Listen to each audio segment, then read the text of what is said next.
I'm muted. You were muted. It's true, you were muted. God damn. But now you're just a mute. You got How him. am I ever going to recover from this? Welcome back, everybody, to the show. Thanks. You're welcome, Stefan. Oh, thanks, Mark. I was muted. You all know how to keep me humble. All right, let's jump into our recap. Last we met on the 7th and 8th afternoons of Villid Gloam, the Wild Shadow, on a Tolva's dog, and I guess now Ben's dog. That's what Wednesday is in this world. The Wayward Five failed to create a second Facidian seed, resulting in Gideon's facility suffering damage. Sarathil volunteered to help Baka with experimental time magic to hasten the reconstruction. The magic nearly cost Sarathil his life, and resulted in some strange side effects upon his recovery. That night in his dreams, Sarathil encountered several vivid visions. One of the moment in the ancient city of Horstra, where he was late to class and met Hypatia. One of Curon, undying Curon, serving Queen Aela, strangling him in the pools of her chamber throne room. And a final one, in a strange, twisted realm disjointed in both time and space, where he was visited by a Gabrari seer. These goat-like creatures from another plane of existence have 4 arms and bear a sifting light at their chest as they walk across the waters of time and space. Only Curon had encountered one of these creatures some time before. At that time, it shared with Curon a vision of an ambush the next day, his own death. Similarly, it showed Sarathil a fight, the Wayward Five's fight at the Spire to the south, but in this vision, the entirety of the party was killed in an explosion from the Facidian seed. The seer warned Sarathil that he had become unstuck, and to be wary as he traverses everything that ever will be, everything that ever was. He awoke in a fluster, but a walk with Tauri calmed his nerves. The next morning, the party prepared to complete the final 2 seeds. Before doing so, Scarlet cast a message to an old friend, Senric the blacksmith. While doing so, Timber attempted to reach Felix the artificer. Somehow, the enigmatic shopkeep arrived and sold the party diamonds to help cure Scarlet's exhaustion. And in the process decided he might stick around for a little while. Now, with the facility repaired and the party properly rested, they successfully crafted the necessary Facidian seeds to attack all 3 spires of Queen Aela. All that remained was devising a plan for their approach. Talia would take the druids of the Glenuviel circle north to the spire just outside of Tor Alda, while the party will travel southeast to the remote spire. They would then unify in Sarathil to destroy the final spire. Finally, we saw a scene of Curon waking in the dormitories of the halls of the dead, the music of a choir. He witnesses Queen Aela meditating with Sprig in the pools below. As a new champion comes to retrieve him, Ulamo, once a sovereign of Sarathil, and besides himself the most recent champion. Now Curon is brought before Queen Aela. He attempts to persuade her to forgo her plot and allow him to guide her to save the realm. But she assures him there is only one journey forward for the Elysians, final journey home, to forsake this realm. as her divine prominence begins bewitching, beguiling Kira. So this is where we left off. You all are in, have completed crafting the Faecidian seeds. You have devised a plan to leave tomorrow morning to head to the southeastern spire. Talio is planning to get the other druid brothers to come to the facility so he can take all of them north. Felix is finishing up some tattoos on timber. And a lot of you are here to do have the day, basically, to prep however you want. Hey, Sean, Yeah. can I buy something useless? Yeah, absolutely. Well, Is there a particularly useless thing you have in mind? Well, kind of. Also, I forgot to mention in the recap that the reason he stayed is because he just really likes Timber, and Timber also traded with him the perfect rock. The perfect rock. Oh my god, yes, the perfect rock. Absolutely. As described by you. In like session 7. It was 3 years ago. Yes. For looking for a rock, I rolled a natural 20. Anyway. No, what I would like to do, Sean, is I'd like to trade my toothpick umbrella toothpick. Not just that, obviously money. To get a permanent version of the spell Wrist Pocket. Ooh. Wrist Pocket is such a Timber spell. Okay, so you're trading. Let me get this again. You're trading the tiny umbrella. I mean, gold. whatever, and whatever gold. Yeah, and the whatever gold's gold. not important. And Wrist Pocket, is that a first or second level spell? I don't remember. I think it's a second level spell. Let me double check. It is. I googled it. Thank you, Clayton. It should be technically uncommon. Yes, it is. But you want a permanent one, right? I want a permanent version of it. Yes. Okay. All right. It's gonna be expensive. It's still uncommon, though. It's going to be expensive, but it's not going to be as expensive. But that can you please just let me know what do you tell when you pull out the little tiny umbrella? What do you tell? How do you present that to Felix as a trade? And while he's he's tattooing me up, replacing my my spell rot, I look at my other wrist, my arm, which is already tattooed to the high end. And, I reach into one of my pockets, I pull out the umbrella toothpick, and I do like a sleight of hand trick with him. I show my wrists and do something like so. And I look at him while he's, doing the tattoo, and I go like that, and I have like the umbrella toothpick perfectly out and standing up. And then I do it again, and then it's gone. Like in between, like I'm just kind of doing that like trick over and over. And then I look at him. Like, is there any way you could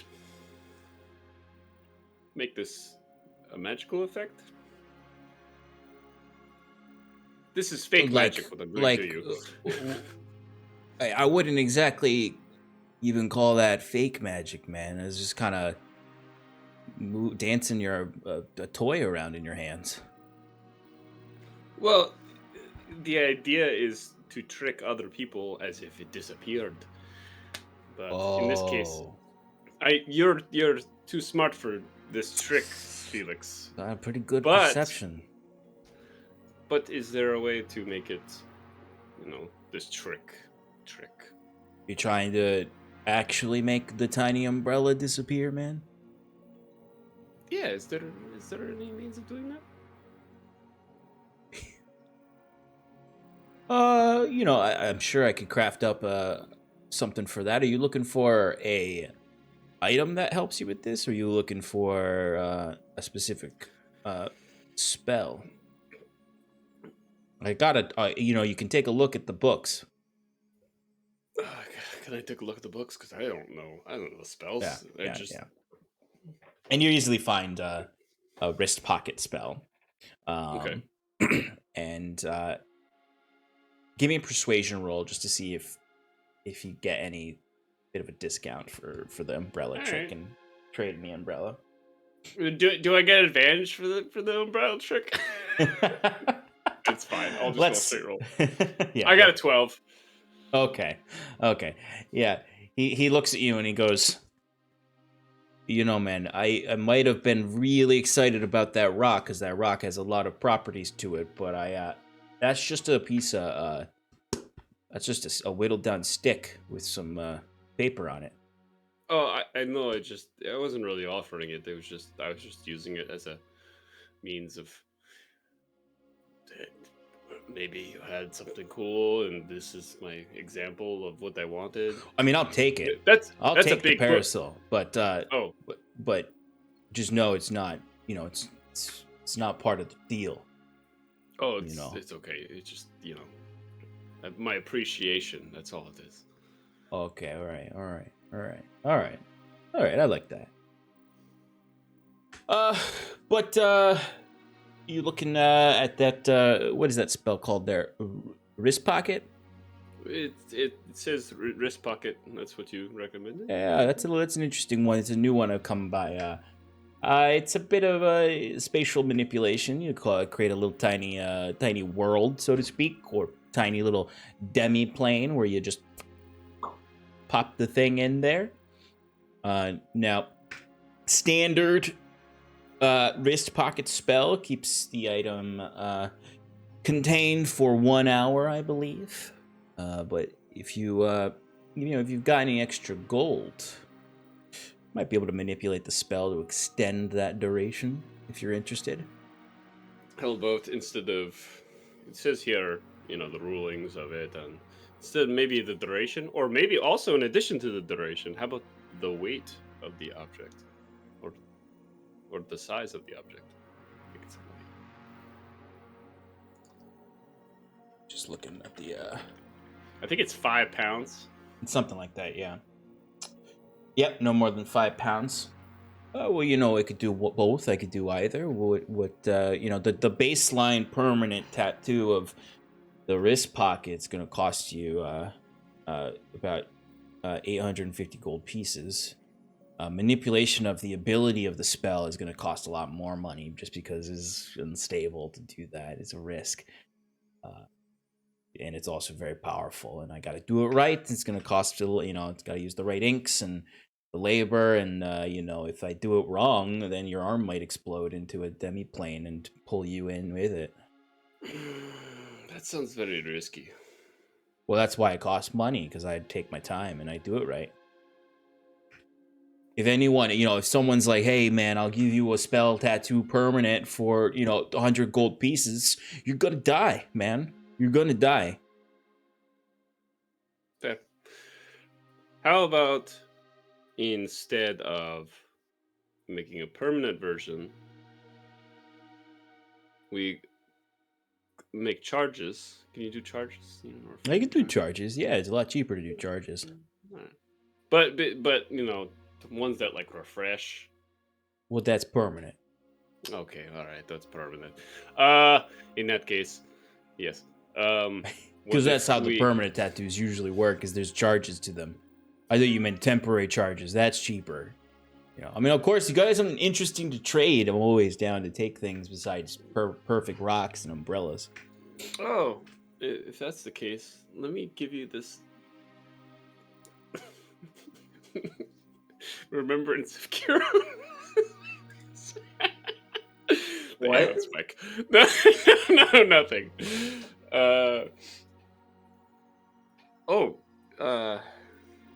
I've got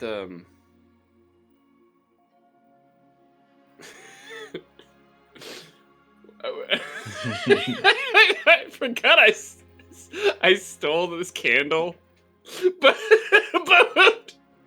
but it might not work. It might not work. It might just be a candle. It might just be a candle. But I'm gonna hold on to it. Okay. for the just in case Just moment. in case, yeah. If Kieran comes back, you can be like, this'll work. Oh, no, Sean. like- For the latter effect, the more important effect. Anyway, no, I'm gonna. I don't have anything he's gonna want. I might try to trade him 2 potions: potion of petrification and petrification cure. They've just been rotting in my. Yeah, see if that helps take the. Oh, those can be useful. Sometimes I find myself in, some swampy area full of basilisks, and you just gotta have that ready to go. I mean, they're not that hard to make, though, so, it'll knock a little bit off the top, but not too much. In that case, just, yeah, it's fine. They don't need to sell anything. What if, we, triple the weight? Okay, we got 15 pounds. And, we could double the duration. 2 hours. Okay.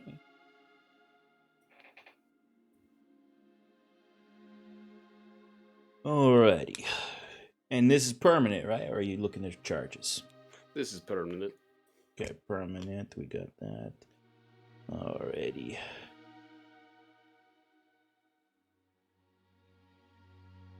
Alright, that all together is looking like 2,000 gold pieces. Timber just takes out a bag. Here you go. Adds in another 100 just for Felix. Oh, you too kind, man. Give me a persuasion roll real quick. Okay. Ooh, 19. Okay.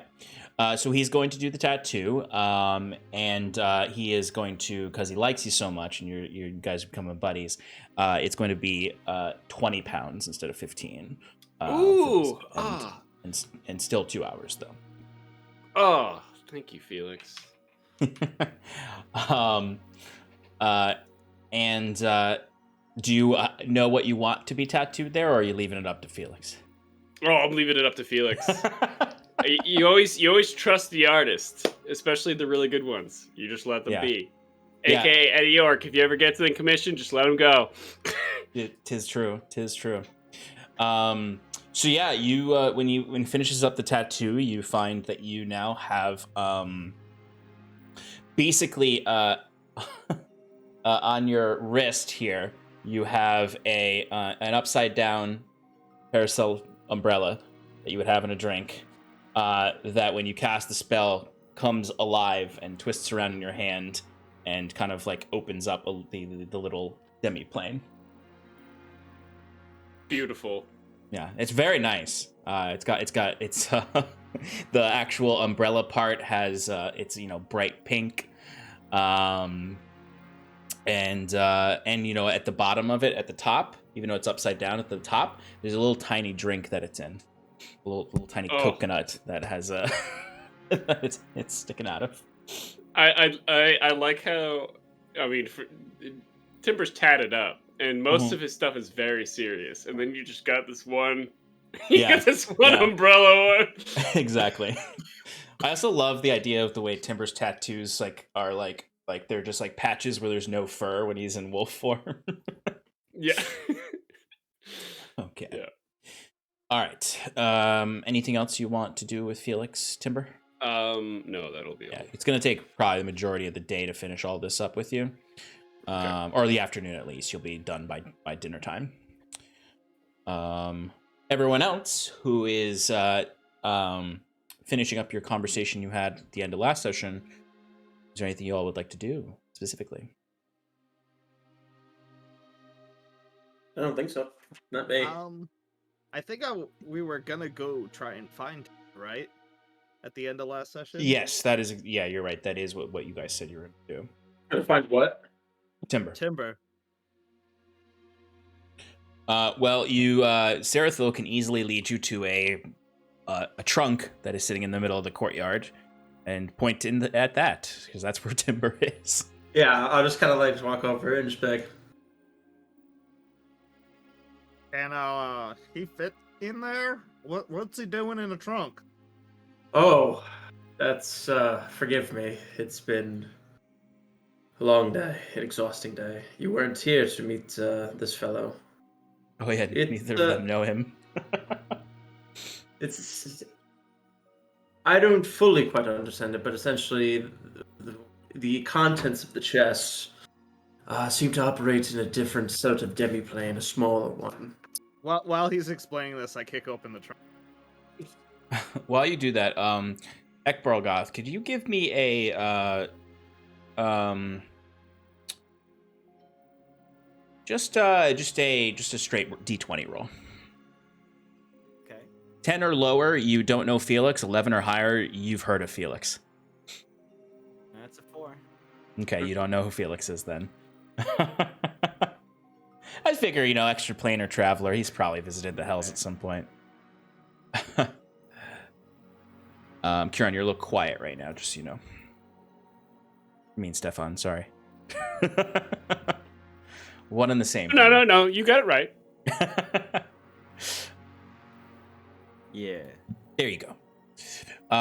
So yeah, you kick open the trunk and just a bunch of clothes come pouring out. Are you pulling my leg?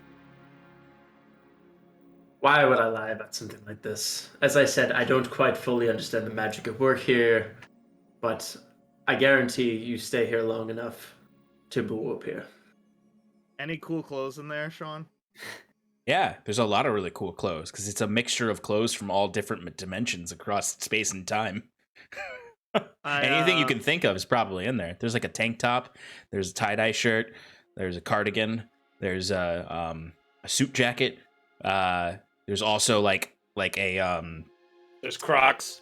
There's definitely Crocs. Oh, I forgot to say last session he does wear Crocs.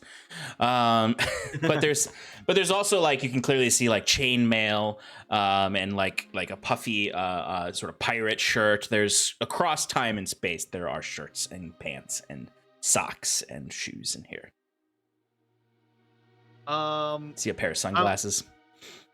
Yeah, I'm like picking out things and like trying them on and like cutting holes in the back fit my wings and then like putting them back with like holes because I'm not finding anything that I like, but I just keep trying. Like I'm sitting here like wasting time, like not really caring about what's going on. Yeah, Timber, inside the demiplane you would feel like a very slight like shake. It's not like an earthquake, it's just like clearly meant to alert Felix that someone is messing with the trunk. I think, is that your friends up there, probably? Ugh, probably. You could just... I don't know. You want me to give him a zap? Do what you feel is right, Felix. Okay, I'm gonna give him a zap. I need Sarathil, Ekbarlgoth, and Talray to make Constitution saving throws. All right. Okay. It's a 27. Yeah, Ekbarlgoth, this is for you. It's the equivalent of like just when you're like touch someone's hand and you get that shock. That's all you really feel. Sarathil, what you got? Or Okay. It's not going to damage you. You just are going to get a wave of electricity shoot through your body, and you kind of like for a moment are. It's like you just got tased for a second. You fall to the ground. Talray, what'd you get? 14. Same to you. The two of you both get tased essentially as a wave of kind of static energy just shoots out a bubble around it. Ekbarlgoth is just sort of standing there, a few little arcs of lightning crossing over his body.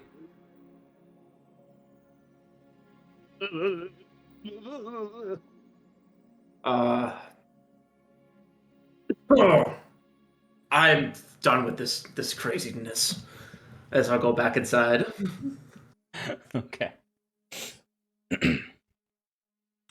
But yeah, I mean, Timber will stay in there probably for another couple hours. And if there's nothing you all want to do during those couple hours, he would come out around 5 or 6 o'clock in the afternoon or early evening. I imagine at some point Ekbarl-Goth will go up to Gideon. Is he still in his little workshop area? Oh yeah, absolutely. He's doing prep with, like, you can see him and Baka are like getting themselves ready. They probably haven't fought in a fight in dozens of years. So you can see like Baka is like dragging out a breastplate from a closet, and he's just sort of like touching all the different reagents they have, since they have a lot of strange little trinkets. But they're just getting ready generally. So he'll descend down the staircase, and once he reaches the workshop, he'll like lean up against the door frame, and Ekbarl-Goth will go, "Well, you've done some mighty fine work here, druid and mouse creature. I must say, though, none of this would have been possible without our heroic interventions and saving of yourselves from the Hag Coven, no?" Yes, that is correct. We have acknowledged as much. You were all Of course. part of And, the... I'm like almost talking over him. Talking over him. He's like, and I thought I gave you some time and was hoping that this would come more willingly, but I think there's a matter of our reward for heroically saving you all. Reward? Yes, of course. Isn't it custom in this plane that when heroic adventurers swoop in and save the day, they're given some kind of reward, present, offering, tribute, sacrifice of some kind to appease their good deeds, no? Well, there is certainly due to folks who do adventuring quests of that nature, but I believe I was sought for my work, and I believe the reward is we my sought services. you, and unfortunately, we had some trouble getting to you. Trouble that happened because you weren't strong enough to resist the hag, to resist the pallid mask.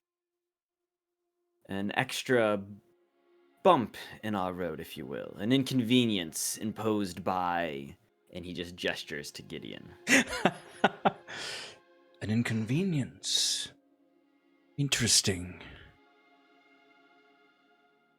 Yes, well, we would have been on our way, I'm sure, already to the... Now tell me, demon.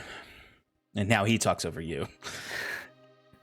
What is it exactly your services in this plane of existence? Have you only been brought here for reward? Aren't you oath-bound?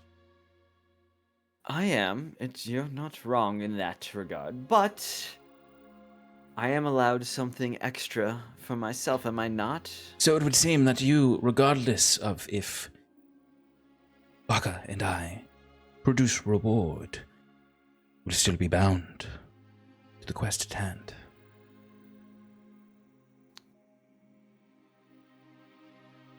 It's true what you say. I merely meant we have a shared goal now. And to ensure our further successes, I'm sure Yes. there are myriad instruments, I see. skills that you might have that could benefit Oh my. one such as myself. Yes. You know, to ensure our mutual... Much better language that And time, right, Baka? Yeah, you gotta learn not to be a dick, man. Yes, you see, what you should have done is come down here and said, Gideon, great druid, archdruid of the Glenoville Circle, do you have resources to help us in the quest ahead? Yes, well, I could have done a number of things.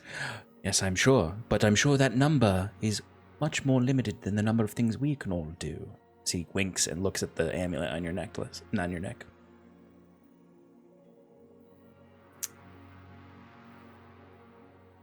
I require better armor. Can Excellent. you assist me in this We're getting to the endeavor? point now, I see. What sort of... And he immediately, completely stops the game and is now just looking at your armor as Baka you see she drops a heavy breastplate and flies over, and they're both examining your armor now, and kind of like lifting it up and moving things and lifting plates and whatnot. As you can tell, it's somewhat attached to my being, a state of my demonic form, but if you could infuse it with some kind of magics, maybe a +1 modifier or whatever you see fit to assist me with, every I bit see. helps in the fight against the wretched Queen Ayla. So we're far past your performances. We're in the brainstorming stage, as they say. So just stay still, and we will examine. We will have an answer for you shortly. Yeah, keep your arms up. Keep your arms a little higher. All right, there we go. All right. And as you see, she's just whipping all around. Oh, yeah, this is fused to your flesh in a very weird way. Yes, I see. You are not wrong. It is a manifestation of your demonic essence that will make it a bit difficult to infuse. It might be resistant to some of our more natural magics. But you serve the behest of Zendariel, and she was once a part of Elysia, as the stories go. And if the stories are not wrong, Elysium is just an extension of the Feywild, truly. So, perhaps we can do something. And they would... Go ahead. Whatever assistance, he says through gritted teeth, you can offer would be most appreciated. It's like as you're gritting your teeth and saying this, you feel one of your horns get tugged on by Baka and kind of just jerks your head to the side. Are these part of your armor too? What she grabs? Sorry. Like one of your The horns. horn? Yeah. Oh. No, those are part of my essence as a demon. Well, isn't your armor part of your essence too? It's all part... So you we're ever not been to the experts. Hells? No. Can't say I have. We're not experts in demonic biology. So if we fuck it up, you can't blame us. I can blame you for whatever I wish. All right, then. Let's begin. And you see he leads you over to that same nexus area that Scarlet was hitting. And he says, stand right here. Right in here. Okay, yes, like this? Yes, raise your arms up as high as you can. And you can immediately, roots just grab onto your arms. What is the meaning of this? Well, you can't take your armor off. We can't work on it unless you are in the nexus, like we would put the armor in. This might pinch a little. Oh, I'm sure I can manage the pain. All right, these are all yours, Baka. I've preloaded the materials and spells. Baka flies to your face and says, all right, buddy. Just don't make too much noise. I get really distracting. I might mess something up. I'm sure I won't make enough noise to distract you. And you feel the tendrils of the roots now kind of move and try to get as much under your armor as they can. Wherever kind of rivulets or openings there are, you see the roots all going into your armor. As you can start to feel kind of like this foreign magic start to inundate through you. And the armor starts to change as it is like natural armor, realistically, even though we're using an item for it. You can see it starts to develop bark-like qualities to it that kind of grow over patches, although it does stay metal ultimately. It just has these sort of appendages coming off of it as little plants start to grow on it and then like die immediately because of your demonic essence, and then regrow as demonic plants off of you. This will definitely give you a +1 for sure. And then one other feature that I will determine by the break. Okay.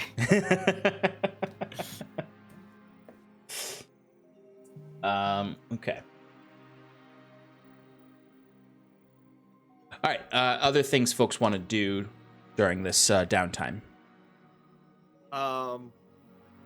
Talray's just hanging out outside, and he's got like the unicorn horn, and he's just like tying it to his gun with like a piece of twine, and like testing it out on like the ground, and it keeps like stabbing into the ground and like coming off his gun, and he just keeps scratching his head like he's trying to figure out a better way to do this.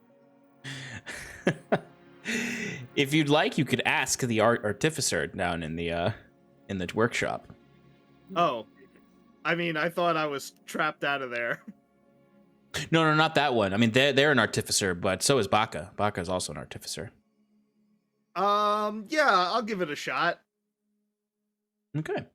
Do I just like walk in on Yeah, you walk in on Ekbral Goth getting just like absolutely covered in roots and vines and whatnot, to the point where he's almost in a cocoon of roots and vines, and with just like his head sticking out of the top, with Baka just kind of like snapping twigs here and there and observing. I just have a very confused look on my face, and I'm like, is this like some sort of massage or something? Are you cozy in there? They're modifying my armor to help in the coming battle. He says, I imagine there's like roots like writhing up around his face to like deal with his helmet. Yeah, I didn't get a lick of that. Anyway, I got this, now, the other druid said I shouldn't be messing with this thing so lightly, but I'm wondering if you guys can help me out. I got this idea in my head, and I'm wondering if you can use your artificer abilities to, give me a hand. And I just got, like, I'm swinging around the unicorn horn like it's a stick. She kind of like immediately like kind of flies over and grabs it out of your hand, just kind of like swiftly taking it out of your hand, and she's like, "Yeah, you should be careful with such a powerful reagent. You're bound to fuck up our entire lab again with an explosion. These things are wild by nature. They need a lot of tempering in order to not blow your face up." Well, sounds like I went to the right person. Once I'm done with old horn boy over here, old Icky, I think he goes by Eckerd. Icky. Thank you very much. Vines grow even more over your mouth and face. Once I'm done with old Icky here, I can get working on this. Do you want it in any particular? I can just temper it, but do you want it a particular item out of it? Well, my plan was to perhaps combine it or, use it to assist with this. And I like just show my gun. It's like, I saw these things, they were like spearheads that go on the end of ranged weapons. And I thought that would be a pretty cool idea. Yeah, we can make that work. Yeah, if you just want to leave this here with me, I can get it all situated and have something ready for you by the end of the day. Sounds like a plan. But I'm not letting my gun out of my sight, so I'll wait around. Oh, okay. Well, all right. You can watch me work on old Icky here. Oh, is that Icky?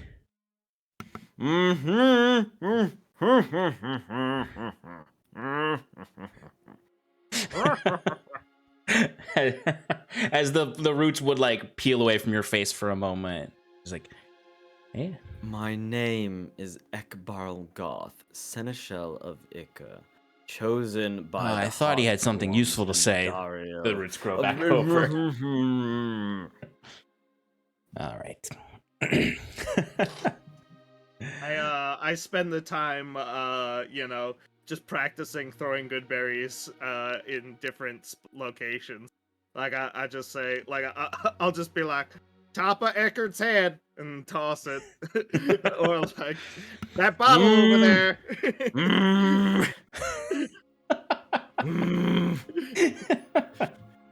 Excellent. All right. Anything else anyone would like to do for the rest of the afternoon? Actually, I do. I forgot. Okay. Cool. I would like to spend the rest of the evening or night casting Identify on the orb from Noldo. And if that fails, just spending the rest of the night just studying it to see if I may figure out how to reactivate it. Yeah, absolutely. Or just the magic behind it. Totally. Give me an Arcana check, and since you're gonna spend a lot of time on it, give me that Arcana check with advantage. Yeah.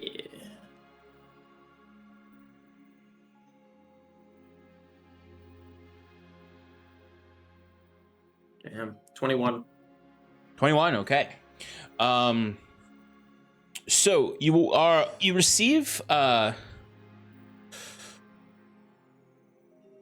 vision of the origins of the orb, or the arcane core. You see a Trying hard to remember. I know, because I remember there was an actual vision for this when you did it. I mean, I know like Wiswick's origins of making it work, but it would be, I would say, yeah, you would get a very quick flash of the actual origin of this specific core, where long before Wiswick found it, where you can find sort of similar deep gnomes that you saw in the Underdark, all performing different rituals on this shard, as well as crafting it, and eventually you can see them placing it into the chest of a Naldo-like golem, and it's sort of latching in, and then all the lights go on and runes light up on Naldo as these Svirfneblins start to perform a different ritual. As you can hear almost all the whispers of the different incantations they're making, and then you would watch them all kind of slowly fall to the ground dead as Naldo kind of lights up, them having poured their consciousness into Naldo. Okay. Flashing forward, you would get a vision of a wizard in a lab made up of kind of this cobalt metal with several forges all around. As you can see, the core is in the center of this forge and is powering this entire facility. As you can see, this wizard has hit a completely mechanical arm that he's working on and infusing with the magics of Naldo. This is the second person who owned core, which was a strange wizard, mecha wizard, so to speak, that Wiswick killed to get the orb with Scarlet. And then you would just get this sort of flashing sequence of a lot of the interactions between Wiswick and the core before it became Naldo. You get images of him reading Svirfneblin children's stories to the core, him teaching him how to read, him teaching him the names of all the Wayward Five and which ones are friends, teaching him all the foes of the Wayward Five and how to behave and react to these things, who to listen to, who not to listen to, everything that Wiswick poured into Naldo. And over the course of the evening, you learn a lot about this and you study the core. And I would say that you can summon Naldo back by the morning. or by the late evening. It's you learn that you can basically the equivalent of attune to the core, but you don't get the same benefits Wiswick got from the core. But you can basically attune to it in order to, at the very least, revive Naldo after he's fallen. I like to think like once I came to that realization point for the rest of the night, I'm kind of doing what you said Wiswick did, where I'm like talking to the orb and like telling it like, "This is I, Sarathil. If you remember me from your friend Wiswick, you fell in battle," and just kind of explaining everything that's happened since he fell. As I'm bringing him back. Yeah, and I'll say that basically you, in a smaller version, you do exactly what Wiswick did, and basically the process of attuning to Naldo is just talking to him and making until he trusts you enough to come back. And you do so. Late into the evening, there's a point when the orb would start to light up and shake a little bit, and you can see kind of earth being pulled and stones and pebbles being gravitated towards it as suddenly just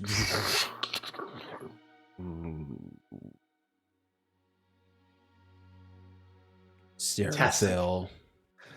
Yeah, Naldo, it's good to have you back. I was gone for a while. Longer than before. The Wayward Five need my help, and I promised Wiswick, Bilgrew, Farlight, Yellen, Jedri, Pedri, Netherrock to help the Wayward Five.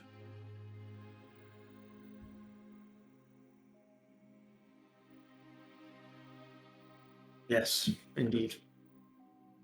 But we should get some rest for the rest of this night. We have a long journey ahead of us tomorrow.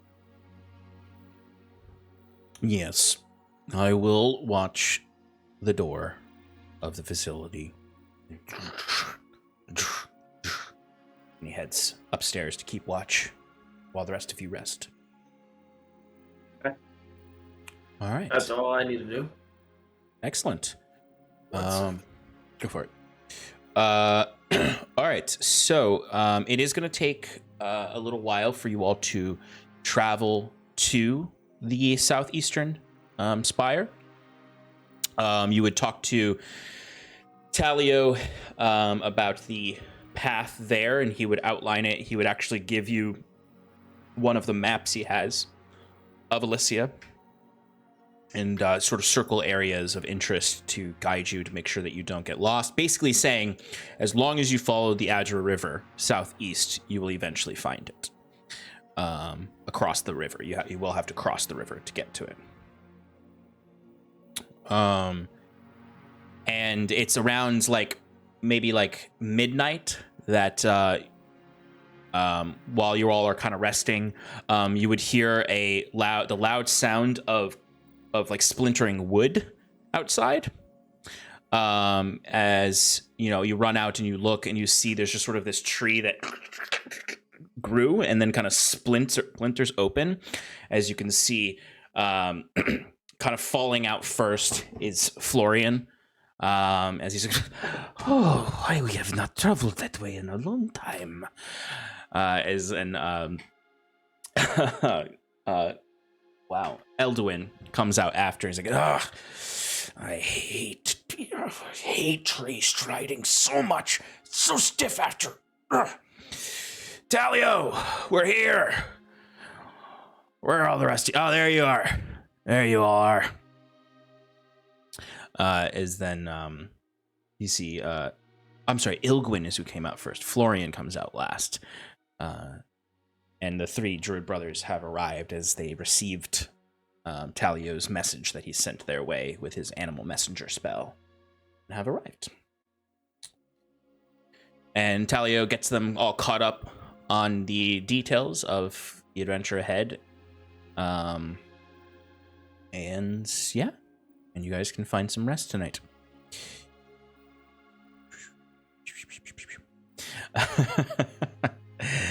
All right, it might be a little bit of a stressful night as any knight is before going off on a new venture. Ekbargoth is not stressed. Of course not. Of course not. Although he might be a little uncomfortable, like a lizard who has new scales with the new armor. He like turns over and there's just like a piece of like armor. He's like, that wasn't. What? They messed something up. It's not. There's a point when you like kind of like reach over to one of the plates and you just pull out a whole branch that was left behind in there. And just like some petrified root that's stuck everywhere. Damn Feywild magics. Disgusting. But you all wake up the next morning refreshed and ready to go on this next adventure. So you all gather there. Talio and the druids are there. You can see Baka is just fluttering by Gideon's shoulders as he has this like really like way too big for him breastplate on, and like a backpack that's way too big for him as well. Even though he's like a very tall man, it still all looks just way disproportionate as he leans on that quarterstaff he has and looks across to you all as Elduin, Florian, and Ilgwyn are kind of behind them. Talio kind of hefts his bag and looks to the lot of you and says, all right, well, I believe we have the plans all situated. You will send us a message when you are in position outside of the spire. Confirm our locations and we will strike in unison to prevent any sort of coordination from Queen Ayla. Yes, of course. The Ekbargoth gestures to Scarlet. The fiery one will let you know, and we'll coordinate and crush our enemies, because they're weak. Yes. Her magic will be, besides Theris Moore, the most powerful around these spires. Be very careful. She will be able to manipulate the spaces. That's why we need to attack in unison, so she needs to decide where she exerts her power. Well, let's hope she exerts it on our end, because I'm sure you all will have plenty enough to deal with. You see Ilgwyn kind of like glares and growls at you a little bit. I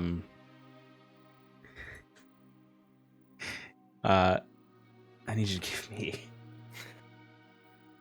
what is it? You're gonna become a deer. You should give me a wisdom saving throw at Brokoff.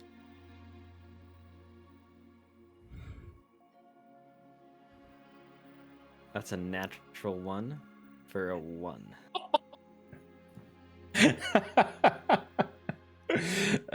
Okay.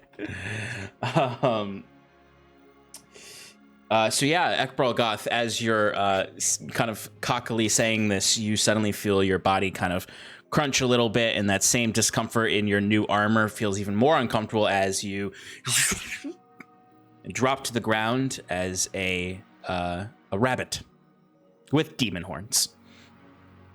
Like a jackalope. Exactly, like a jackalope. A pretty big rabbit, I'd say. All right, Ilgwyn.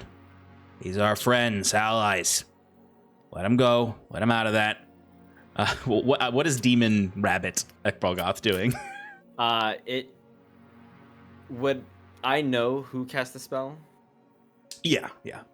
All right, with 2 bounds, he's gonna leap at its face with his gnashing teeth. Big, sharp, pointy teeth. As you would see, as you kind of like charge towards Ilgwyn, who kind of like and gets behind Elduin, who kind of like scoops you up and says, "All right, there, big fella. All right, that's okay. It's all right. It's all right." And he's kind of like holding you at arm's length because you're probably snapping with your rabbit teeth. Okay, all right, demon. All right. Ilgwyn. Put him back. And then he kind of like lets go of you as Ilgwyn dispels the spell, and you drop down. Now listen here, you dirty little sub-creature. How dare you do that to me, he says as he materializes his great sword. Okay, You all right, have all right, more all right, big fella, respect big for fella. a champion Big of fella. Zendariel. Big fella. Got work to do. I'll make sure Ilgwyn behaves himself. Which one? Ilgwyn. Okay. Dissipates the sword and goes, yes, well, we have our own futures to look forward to. You do see Scarlet is laughing very, very aggressively.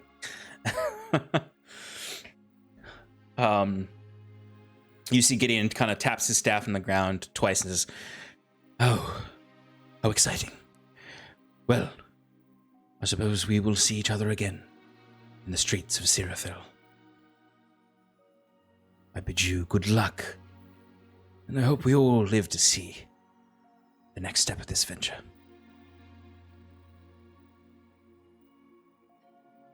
Luck to you all. Can Get I opposed. get my weapon back?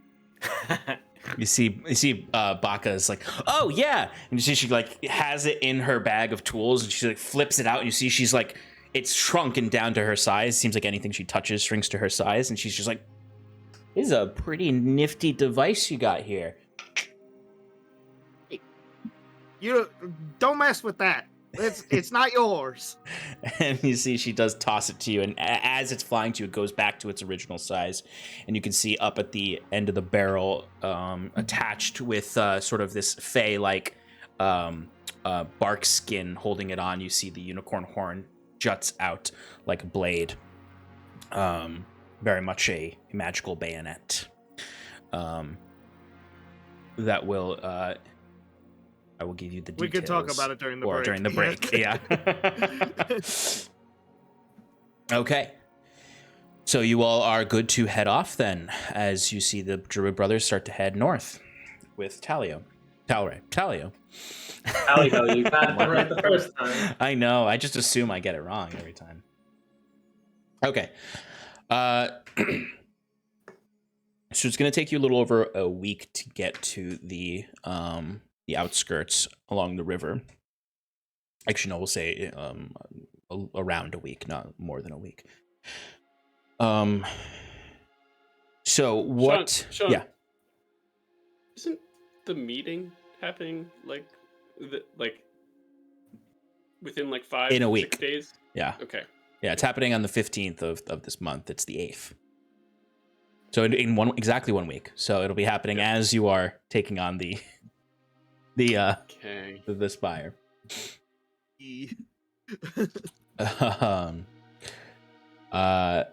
Scarlet knew that though. She put Curon's quest before her desires, so to speak. But Kieran's dead. That's true. That's true. In Kieran's memory. Well, if you all take the Spire really efficiently, maybe you can make it to the meeting. We get to the Spire in the morning, and we destroy it by noon. We can still make it to the meeting. Did we calculate that we could move faster? Yeah, could we sprint? You can travel faster. You might be tired when you get there. You do have the aid of. Ekbrolgoth, do you have wings? No, No. you don't. I'm a demon, not a fucking bird. What are you talking about? Many there's a demons have difference? wings. Many There's a demons have difference? wings. Alex Show is me a wolf demon. person. Wings. Come on. Ekbrolgoth, you have summoned demons with wings in front of them. Demons are like dinosaurs. They all come from birds. Yeah, people don't realize, but demons actually had feathers.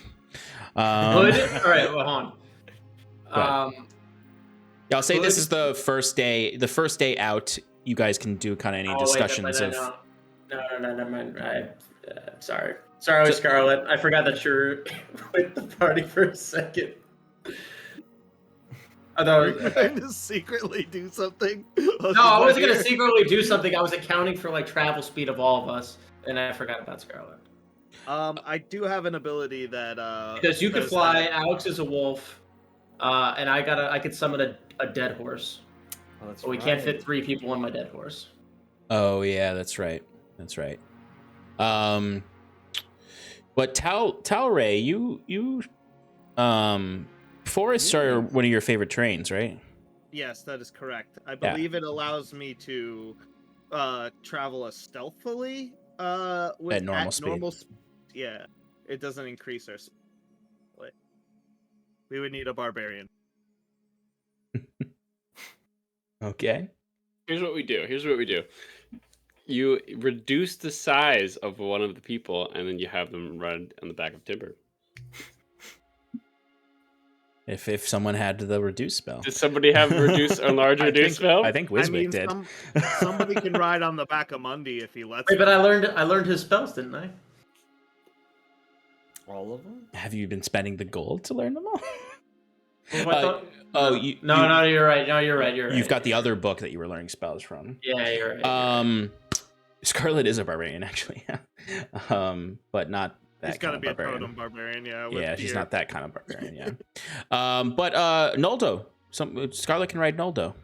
Oh, it's There you true. go. Well, how fast is Noldo, though? Like... Noldo's not that fast. Yeah, exactly. It's like...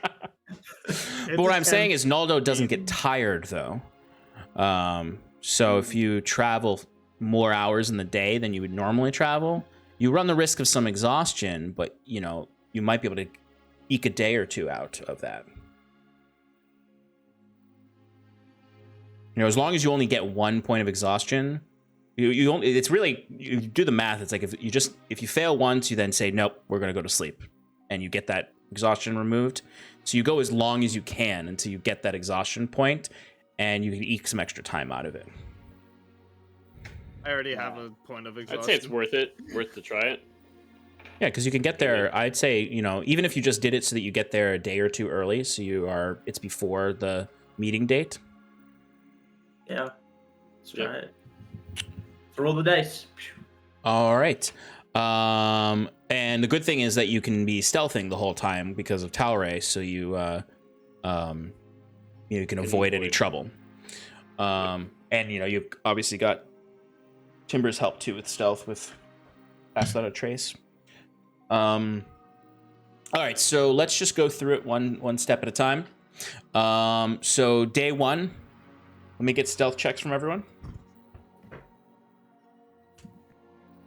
I do know you do have a big old plated Wait, do I get demon. it?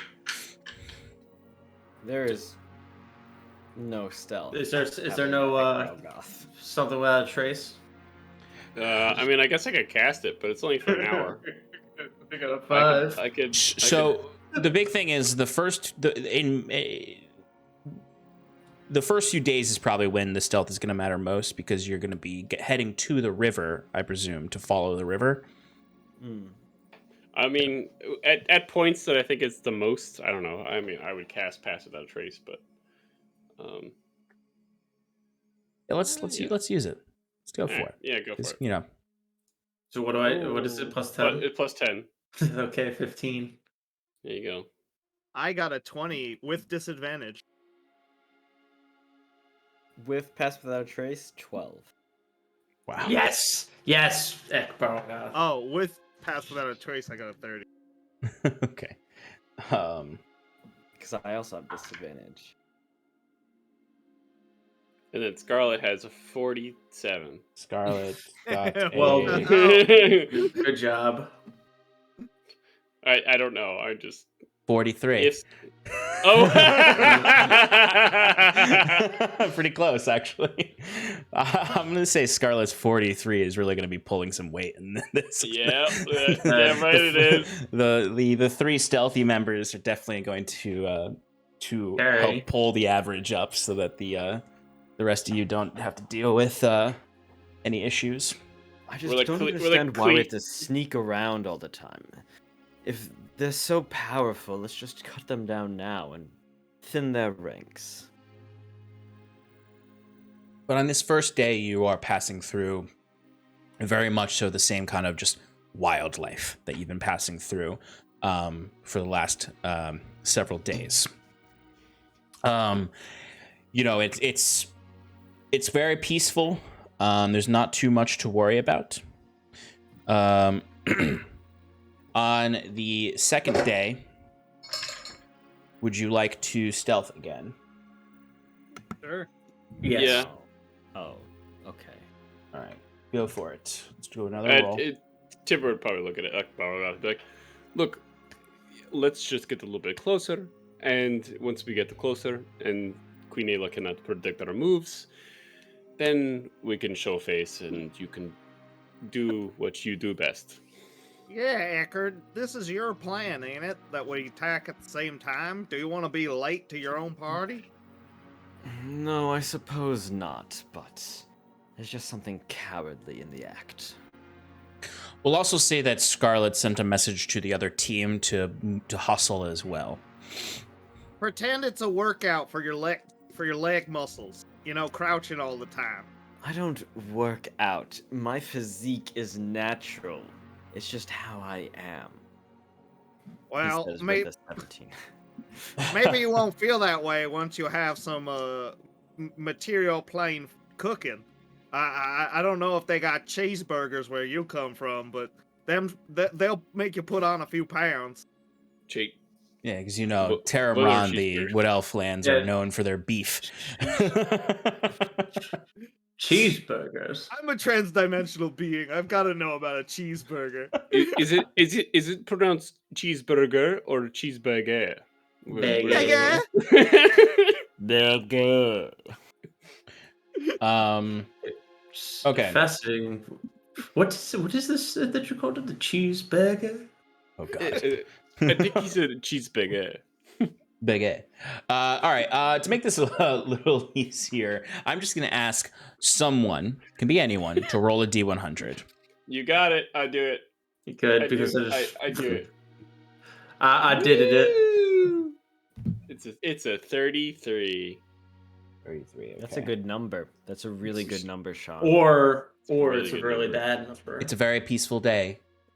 There's particularly notable is there's a lot of nice, lovely bird song on this day. It's a beautiful Oh day. and my I God. can't To the help point where you're almost like, oh, this is pretty good. Okay. But I do need you guys to give me that con saving throw for your exhaustion to see how long you can go. Is there a cabin with Mr. Rogers inside? Yes, let's go. What'd you get? 8? Okay. You guys do not get very far on this night. Is you have to almost after the first hour of extended travel, you gotta go to bed for Sarathil. Guys, it's already 5 o'clock. It's time to wind down. Oh, jeez, the old man. What did the rest of you You're get? undead. 14. I got a 9, so one better. 21. You guys are you got an hour of travel out of it. I imagine Ekbargoth is literally dragging the other two and goes, if this is what you heroes were all about before, it's no wonder you needed me. All right, next day, someone roll me a D100. Got it. I believe in you. I'm rolling well.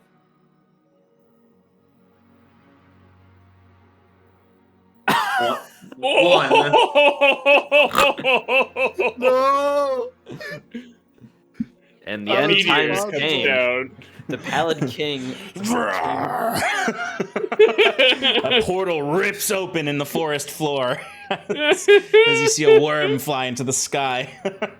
Oh no! It's just an earthworm. Sarathil just spontaneously combusts. He just dies. So Sarathil, a lot of you are walking through this area. It's very dense. You're walking in kind of a ravine that you're kind of looking like this the water at the center of this stream is leading to the river, so we're following it. At a certain point, Sarathil, you would notice out of the corner of your eye just some rocks fall from the top of the ravine, and you see just sort of the glimmer of a creature that is stalking all of you. Ooh. Wait. Oh, hold up, everyone. What now, old man? What? Something is behind us. I saw something. Algarth looks behind him. Yes, there's trees and some mountains and, everything else we've passed. Shut up by with your recently. wise tongue. We're being followed. Primeval awareness. What are you looking for? Or what is the things that account for that? Aberrations, celestials, dragons, elementals, fae, fiends, or undead. Nope. Within 6 miles. There are fae creatures within 6 miles of you. Okay. It's not as helpful when a lot of the creatures of this forest are fae. I guess that's true. Sean. Mhm. Well, hold on. Where did you see it?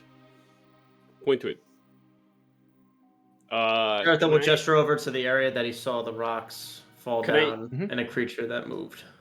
Use my Aeon Spike Eye of the Night or something like that, and get advantage for a perception roll? Go for it. How close is the area Sarathil pointing to? Still pretty bad. It's about 30 feet up on a kind of the edge of the cliff of this gorge. Okay. What'd you get? Sorry. Just an 18. 18? Okay. From here, you don't really spot anything. You'd have to, if you wanted to, like, levitate up, you could look above, but it's hard to see anything beyond the actual precipice of the gorge. Yes. I would like to use my Hell Sight, which allows me to know the location of creatures within 60 feet using magic to hide or disguise themselves.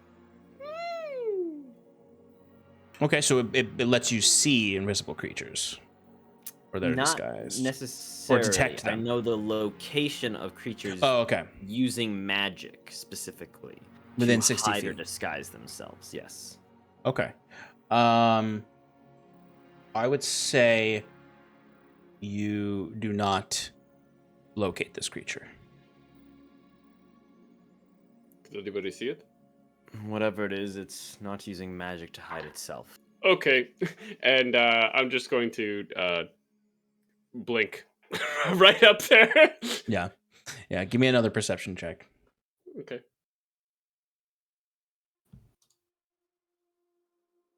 $23. 23, okay. Yeah, you would see there is a creature that is hiding amongst a bramble of bushes and whatnot. You can see that they are... you can kind of just see the outline of them. They look like they're some kind of very large jungle cat. They are very well concealed, though, where, like, if you didn't have decent perception, you would not have seen them. You really just sort of notice their eyes at first, which are there are 4 of them, and they are kind of amber in color, and they're just watching you right now. They don't move.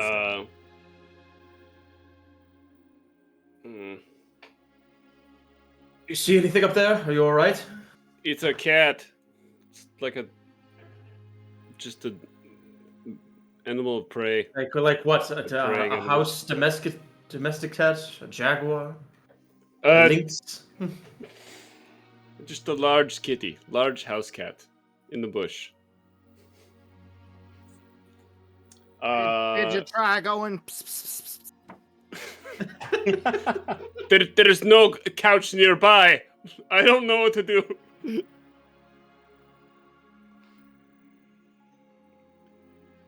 I need a table with an object to push over. You see it, the more you're watching it, Timber, and just kind of keeping an eye on it, it does start to get bolder and steps out from the trees. And you can see now that it does have these huge tusks that come out that are kind of in, like everything here, crescent moon shapes, with jagged edges at the front-facing portion of these tusks that look very deadly. It kind of comes to its full form now, standing up tall, and you can see it's very big. It's a huge creature.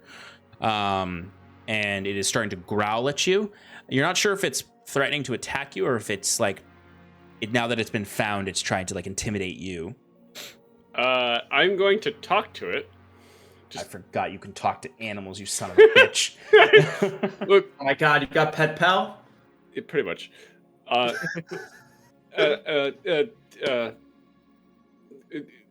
King of the forest, what do you want? What do you want from us? Give me a animal handling check. Okay. 13.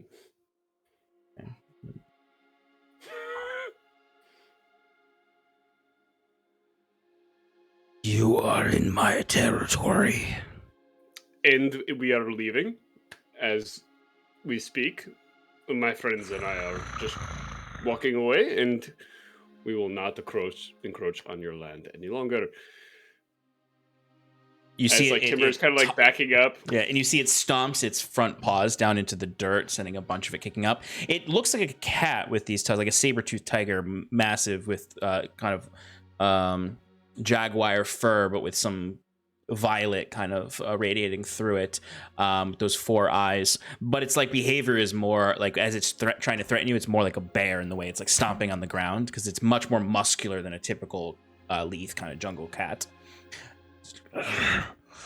Quicker. We're going right now. I didn't catch your name. What was your name again? Just so I know who owns this land. You watch as it suddenly dissipates into smoke and then is right in front of you now. Like its head almost leaning again, like up towards you, like about to, like you can touch the tusks if you wanted to. As it just looks up and says, "Leave." Okay, and I just blink back to the party. As the entirety of the rest of this day, you watch, and it's no longer hiding because it knows it's just walking up on the gorge. And if you get to an area where you're not in the gorge and you're just following the stream, it's still always within sight until you get to a certain distance from where you found it, significant distance, before it turns back and leaves.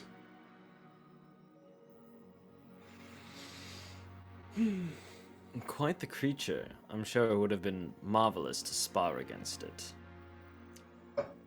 Not worth our time, though. No, you are right. We have places to be, people to kill. All right, give me your con saving throws to go further tonight. Come on, Sarathil. Ooh, okay, maybe 12. You're good. Timber? 10. Good. Talray? 17. Okay, Ekbargoth. 21. Scarlet got she rolled a natural 16. Okay, so you get... All right, let's roll again. Scarlet's good. Sarathil? 7, baby. All right. All right, so you guys got 2 hours into the overtime. Fucking goddamn, man. Yes. What are these rolls? It's not even like I have a +2 modifier. It's not like it's terrible, but like, damn, these rolls. Okay, I got a natural 1, so you're good. Oh, okay. All right, I need another D100 roll. I got it this Who's up? time. Who's I up? got it. again. Guys, I spotted the cat with the 1. So 6 to did. 6. Wow. The Woo! 6. 33. Oh my god, 66. fucking almost the number, nearly the number of the beast. Leave it to the demon. 6. The number of the Okay. It's 3 off from the only number that matters. 69. Nice.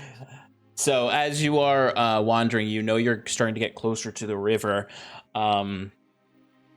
It's a very peaceful day. There's a point when you kind of ascend up to a higher cliff to get a better view, and you can see the river, and you know that you're only about a half a day from the river and that you'll arrive there tomorrow or tonight if you make it through a lot of your con saves. And really the only activity you see is there's a a huge herd of stag and deer that kind of stampede down below in the forest below this cliff. And it's just that's it. It's an easy day. Con saves. Let's see if it's not an easy day. Let's go. I'm feeling good this time. There we go. All right, 16. 16, nice. Okay. I guess the best question is, did anyone get lower than a 10? No. All right, Scarlet got a did. natural 20. Oh, Timber did. Oh. Wait, can I make an argument here? Sure. I Can love your I- arguments.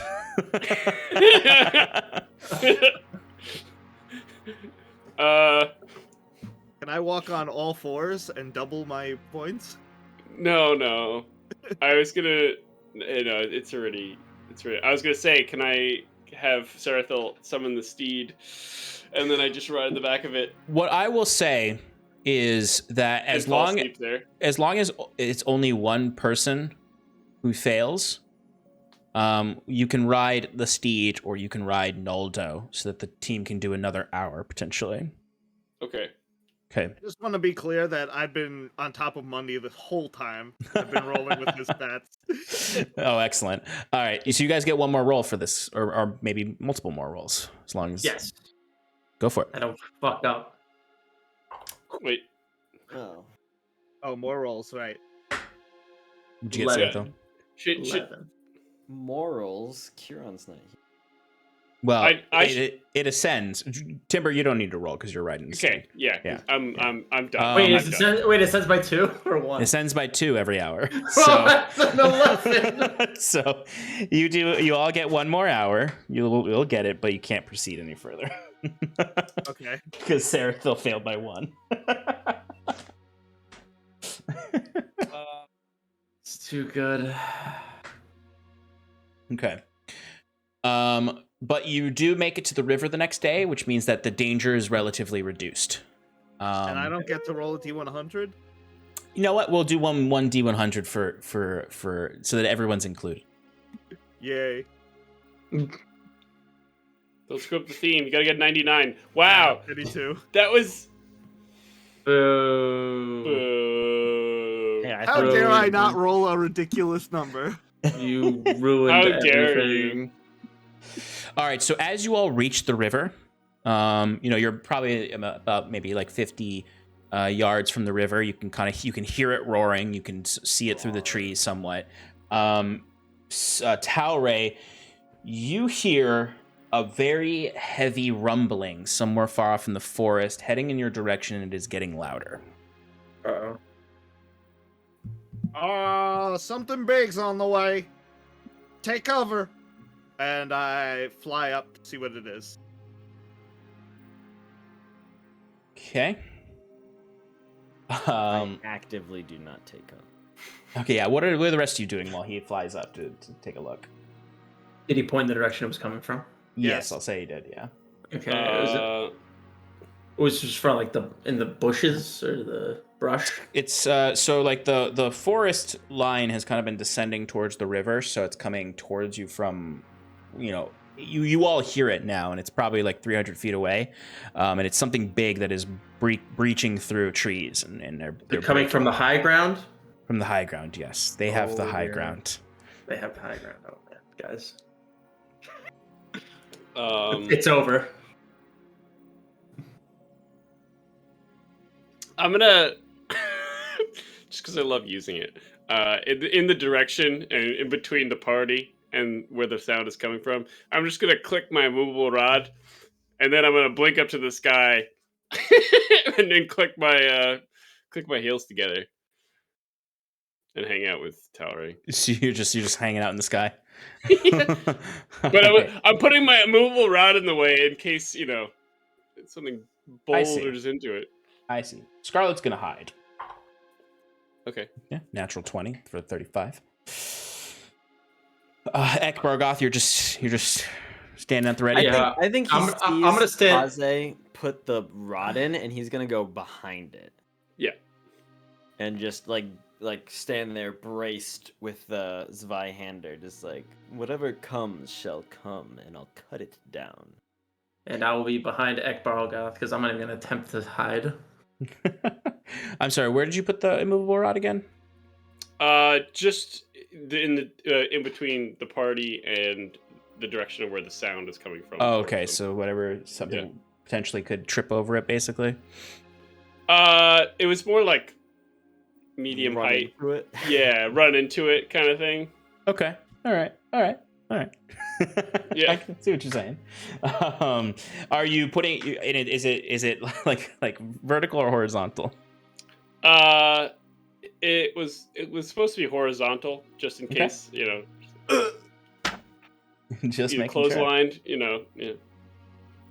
Okay. All right. I am going to roll to see if this thing runs into the immovable rod and trips. How big you talking? It does trip over it. Yeah. Because it rolled really low and it's too big to really have noticed, and it thinks it can just ram through the brush. It's not even thinking about something that could actually stop it.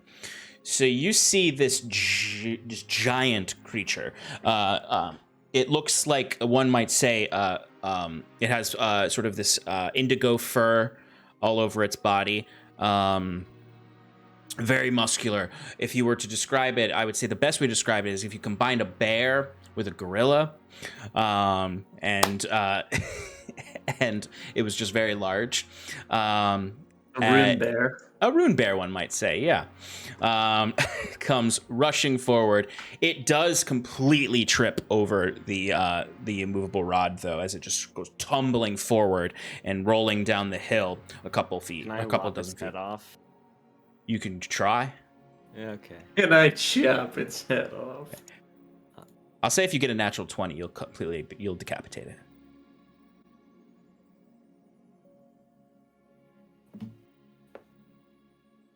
Ooh, 17 for a 29.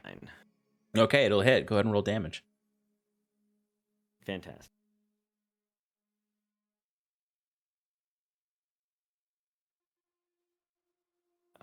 That's 16 points of magical slashing damage. Okay.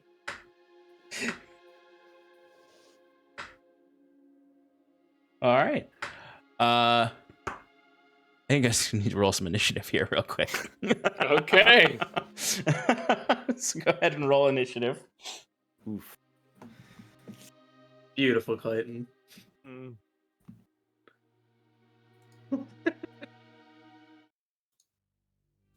So the creature stumbled probably 20 feet down as kind of you cut through it side, Ekbarlgoth. Mm-hmm.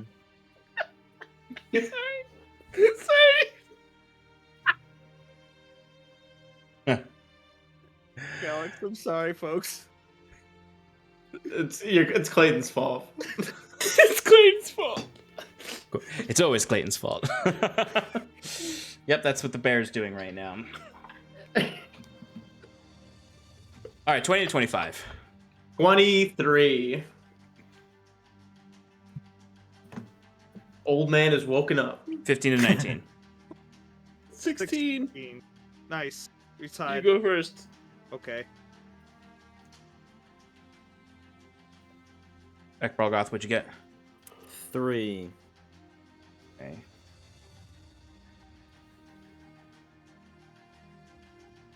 Oh, wow, actually, it's after Sir. Okay, and Scarlet. Okay. Oh, wow, Scarlet's freaking crazy initiative. Okay. All right, Sarathil, you are up first. The creature is about 20 feet away from you, and it's prone right now. It's knocked over onto its back.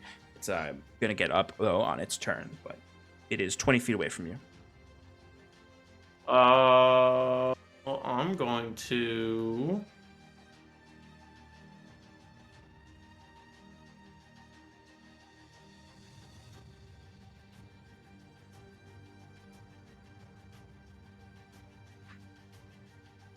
I'm going to Raven Feeble it. Go for it. Is that an attack roll Yes. or saving throw? Okay. This is attack roll. Wait. Make a ranged spell attack, yeah. Bam. 30. That'll definitely hit. All right, so kind of as I was explaining before, Sarathil opens up his book, does his hand motions as he puts like a triangle up to his mouth, and like just a beam of like black energy just comes off, just like gushing out, and goes right towards the bear. Nice. And now it does only half damage with attacks using strength. Oh wow, that's really good. Anything else? I'm gonna use my movement to move away from the bear. Okay. Keeping Full movement? Ekbaralgoth in between. Cool. All right. Probably for the best. Okay.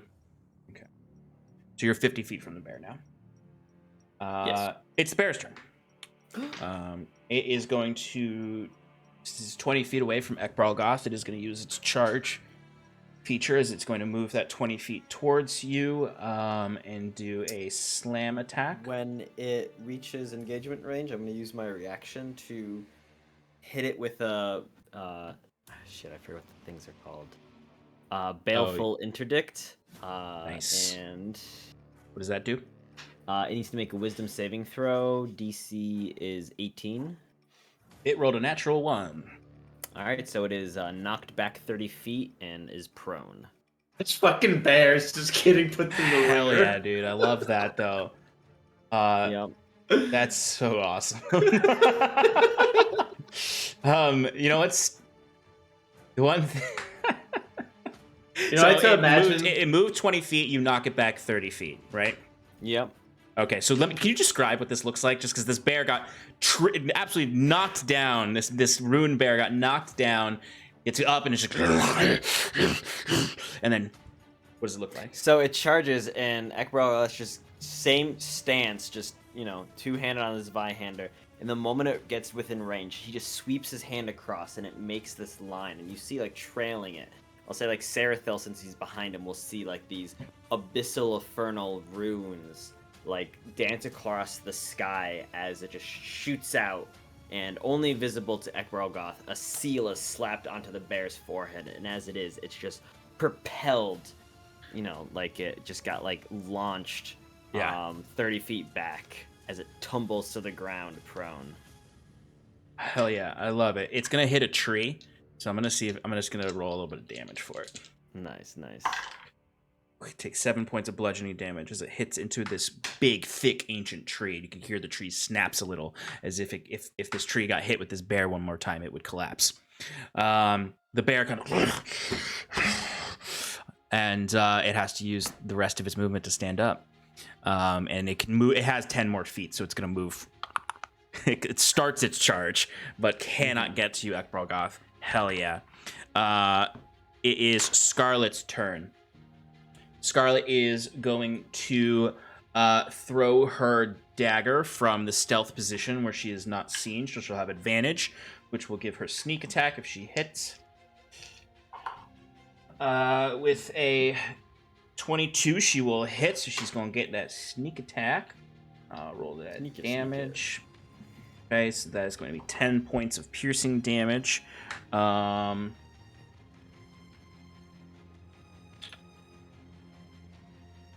I'm sorry, I rolled the wrong dagger. That was her dagger, her evil dagger.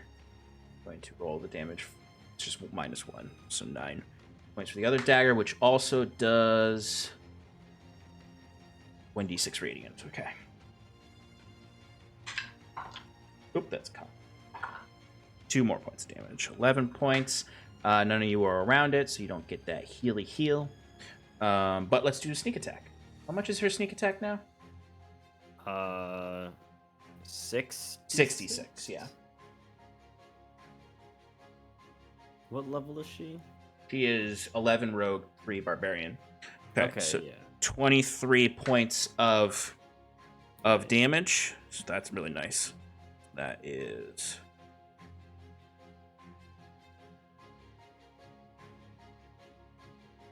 All right, and then she is going to bonus action. She's going to use her movement to get closer to the bear, but not close enough. And she's going to use bonus action hide.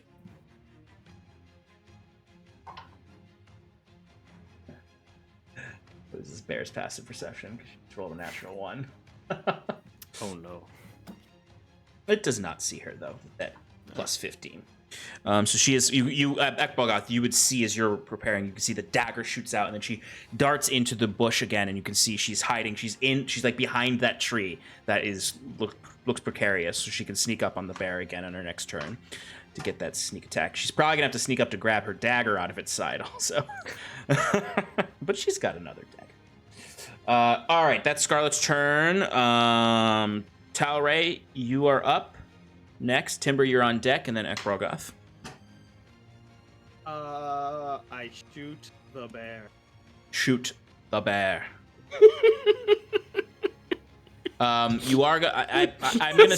I'm gonna say you're in a thick forest. You guys have. You're having trouble seeing the bear from up above the tree line. You might have to come down a little bit. Okay, but I got a nat 20, Sean. Okay. Okay. I mean, I'll allow it. I'll just say you swept down so you can see the bear, and you can get that fire. You can get that shot off. Okay, sweet. So max all the dice and then roll again. Oh, geez. Okay. 24 plus. Oh wait, no, I don't add the modifier, right? You don't double the modifier, but you do add the Right. modifier. Yeah. Do I double the sharpshooter effect? No, it's only rolled dice that get doubled. Okay, so 15 plus 10 plus 24. So 25 and 24 is 49 damage. Oh yeah, dude. You almost dealt You almost dealt as much damage as everyone else just dealt on their own. Can I shoot it again? Yeah. I have another attack. Does the bear explode? Oh. Not yet. Does This is a the big bear. This is a explode? huge bear. Does the Does We the should probably bear stop saying hit? bear. We should say monstrous bear. What'd you say? gorilla 23 bear? hits. 23 hits, yeah. Okay. I mean, it's definitely looking bloodied. I will say that. A gorilla bear. I Gorilla got bear. 24 damage on the second attack. Oh Platypus yeah, bear? dude. You dealt 74 or 73 damage total.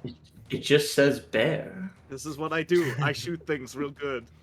Okay, Timber, you're up. I skydive head first. No. Yeah, I guess I blink down to not suffer any more, damage. So bonus action blink. Got it. And slash. Slash. Or Go pop, for it. pop. Splash who's taking a bath. That's right. Boom. Guy's gonna be eating bear tonight. 16. That does not hit. You go up right. and you go to swipe, and the hide is too thick, and you just kind of give him a nice little belly scratch, basically. Yeah, and then I'm like, okay, I'm gonna punch it, and then so I punch it with the second attack. We're at 25. That will hit. So this is more like a belly drum. I belly drum for 9. 9 points of belly drumming damage. Yeah. Actually, I just realized since I blinked, I was supposed to have advantage on the first attack. Oh, go ahead and roll another one. Oh, it's 23. That one For will the hit. first Go one. ahead and do some Okay. slashing damage. All right. Well, it's not that much still. It's only 8 points of damage. So it was more like a 2-drum, 2-hit kind of drum. Anything else from you, Timber? I think it's it. I think that was everything. Ekbalgoth. All right, Ekbalgoth is gonna brace and then thrust himself forward right into this bear's face, and as he does, cast another baleful interdict. It just sends it another 30 feet. No, this one doesn't. This one just gives him a nice free attack. Just as a toying bonus with the bear. action. And we're gonna use great sword or great weapon feature, and make that attack, and I get advantage on it. Oh no! Oh, that's an 11 to hit. That does not hit. All right. Well, we're gonna do my other attack. Still with advantage. Okay, for a 23 to hit. That will hit. And you can see as you come up, the bear is like in like cornered animal mode. Like it's Yeah. it's gonna lash out if you don't kill it here. So that's 28 points of magical slashing damage. 28, you said? Yes. Wow.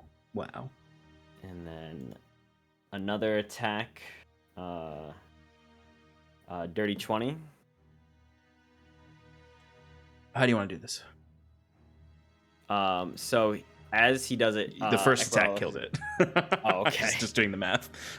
So he runs up and slashes at it, and of course he misses the first attack, and he's like, well, and he cuts across it, and then he swings the blade up and brings both down, or with both hands brings it down right through the skull of the bear, thudding it in. As it does, you see a flare of abyssal magic as he consumes both the seals that he had placed on it, and I imagine he kind of ruins the creature as it just burns up in necrotic demonic flame.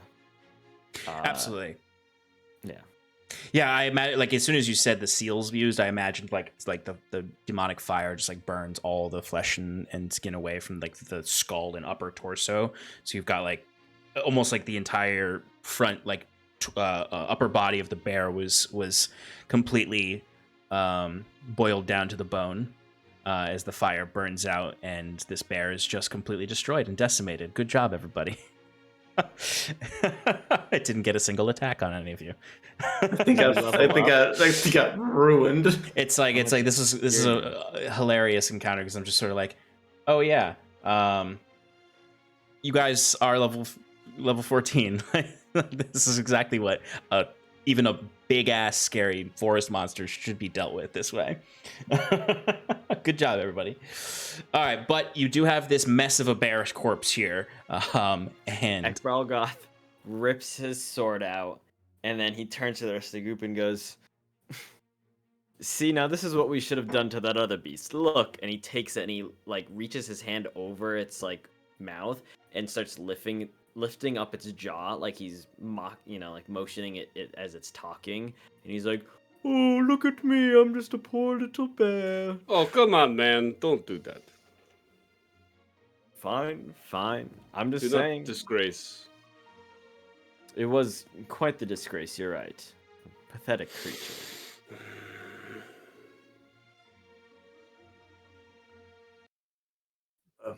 Let's be lucky that nothing more fearsome comes our way. Timbergo goes to grab his immovable rod. That was definitely the work of genius there, Timber. Oh, this? Oh, I love this thing. It's great. Yes, what is that item you have there? It's called an immovable rod. My wife made it for me. She if you place it in somewhere in space, you click this button, it shall remain there. And you can push it in any way, and it won't budge. I've never seen it move before. Ekbralgoth will try to move it. oh no. Like, oh, I'm sure with a little bit of demonic power, I could. I'm sure. Here we go. I could just. He's like bracing on it, like trying to pull What? it. Wait, what? Give me a strength Yeah. check. Wait, no. As he does this, I'm just gonna hit the button, and so he just goes flying. Give me a strength check before that happens, though, because I just do want Okay. to see if you budget at all.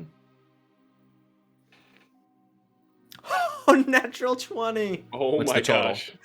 It's a 22, so I don't think it It reaches. doesn't, No. No, I will say, Timber, like it's very much like the Avengers when Steve Rogers just tilts Thor or Mjolnir a little bit.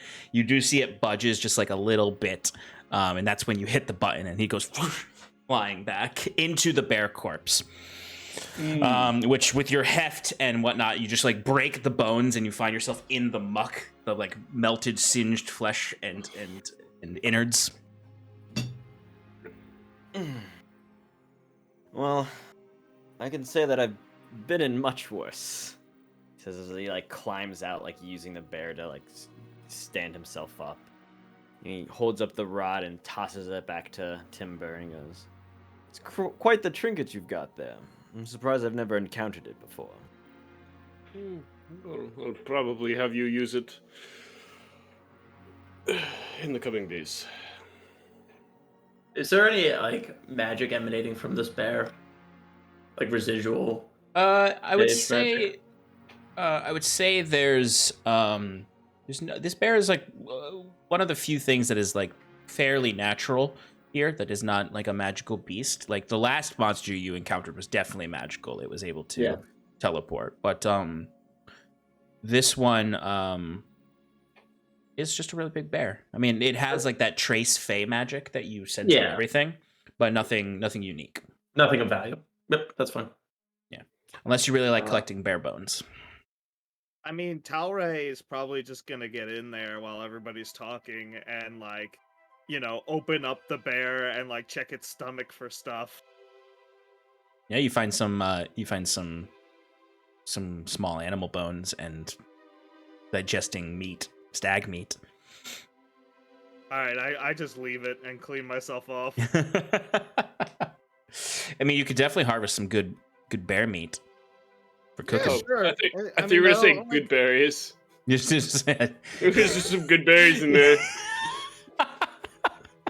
It takes a while to digest good berries, so they're nearly perfect. You can still eat them. They'll just be a little tangy. That's why they last so long. They come out of my sleeves. It's fine. I don't need his. Okay. Can somebody make a character that just throws good berries at people? Like What? to do damage? We already have To do it. damage. What, like bad Yeah, berries? His bad like- berries Yes, also. bad They deal one berries. Bad berries. And somehow through like magic items and modifiers, they end up dealing like 10d10 damage. yeah. He's just like, I've been saving up these good berries. I'm gonna throw a whole bag of them at this guy. All right. Mercy monk. Good berry. So yeah, that's right. Bad berry version. So you can rest by the riverbanks. Or do you guys want to keep pushing further to try to get more hours out of the night? Yeah, pushing. Let's get those con saves. Sorry, guys. Oh, Ooh, it's okay. It's all right. We're good. We're good. Are we? Oh well. I don't know. Are we? No, we're not. Remember, if only one person fails, they could ride. Oh, one of it's the true, animals. it's true. They could It's ride true. Noldo or the steed. All right. Well, I got a 14. Okay. Timber failed with a 5. It's okay. Did anyone else fail? No. Nope. Okay. Oh, let me roll for Scarlet. Oh, Scarlet doesn't fail now. She should have advantage on con saving throws too. Does she? Oh yeah, because she's got the soul trinket. You're right. Yeah. Oh god, she's got that freaking +5 to her con. Yeah. Yeah. She needed it. She got an 11. She passed it. So Yeah. first hour is good. Wait, you need a 12? Isn't this the first It's roll 10. that we have to No, do? no, right? yeah, that's why I'm First saying is she 10. passed because she got Oh, an 11. okay. First is 10. Next Oh, one is okay. 12. Yep. All right, so let's do the second hour. Here we go. You guys are almost up to a full day early arrival. All right, Timber. 15. Oh no, I'm sleeping. Yeah, I Timber's on failed. the horse. Yeah. Yeah, he's on. Did anyone get less than a 10 or a 12? No. Nope. Nope. Scarlet got a natural 19, so you're keeping moving. Yeah. All right, let's roll another time. That fight got the adrenaline pumping. Ooh. You got to beat a 14 now. Oh 16. no. 13. No. Oh my god, everybody else Okay. passed. It's okay. It's I feel okay. that. You guys have traveled enough to have accomplished 1 day early. You'll arrive a day early, and you've got a few more days of travel, so you could potentially arrive even earlier. All right. So I'll say you kind of like are following along the river. It's it's very dark out. You're able to make it 3 whole hours into the night on this evening, as Wait. Timber is just on the back of an undead horse. Good dinner. Yeah, you guys eat some Jimmy bear. dinner. And Bare necessities. exactly. All right, so you have made enough headway to arrive a day earlier, so that means you have 2 more days of travel. So let's. And now that you're close to the river, there's not really any more danger because you're not in the heart of the woods. So let's get con saves for this next day. Oh, hey. Scarlet passes. Anyone fail? Good. All right, you got 1 more hour on there. Just made it. 10. All right, round Nice. 2. All that matters. Scarlet Pass, fail. passes. All right. Ooh, a pass. Pass. Pass. Tolerate or no, you Pass. pass. No, you he's pass, yeah. good. He was good. He's That's good. it. He's He was good. All right, let's get another roll. Okay. 14. Let's see. Got to it. beat 14. Ooh. Ooh. No, no, there. no. Now we're getting. Oh Nope. yeah. There Oh it is. yeah. It's all right. You did pretty good. Jenga. All right. So, all right. 1 more round. We'll see how early you arrive. All right. Scarlet just passes on the first one. Oh well. Tipper fails. Timber failed right away. I Yeah, failed Right too. away. It's a spell ray. Oh wait, guys. Did multiple of you fail that last one before this one? No, that was just me. No. Just one failed? Okay, then this Yeah. roll is actually for that same night. Oh. Because one of you can Yeah. fail. But did you guys, someone fail in this one? Yeah. Yeah. Wait, All right. no. I failed. No, Okay, the okay. last one I thought Sarathil got a 3. Yeah, but he's Yeah, but saying then that you have I to was ride the the only horse. person Yeah. to fail. Okay. Yeah. So you guys kept going, so you failed on that same night. Okay. Yeah. So then we get another night. All right, so we're in the last Okay. night to make headway. So let's So do now it. it's 10 instead of 16. Yes, correct. Yes. All right. 15. Oh, never mind. It's okay. We got the horse for Timber's getting a lot of good nights of rest in. I don't think Ekbargal has failed a single con save. I would just like to make it known. All right. Well, Timber's all right. down. Okay, I just, next round. I love how Sarathil has a less of a modifier than I do too, and consistent. Ooh, I Right. spoke too Ooh, soon. You did. spoke You too did. Oh. Bad boy.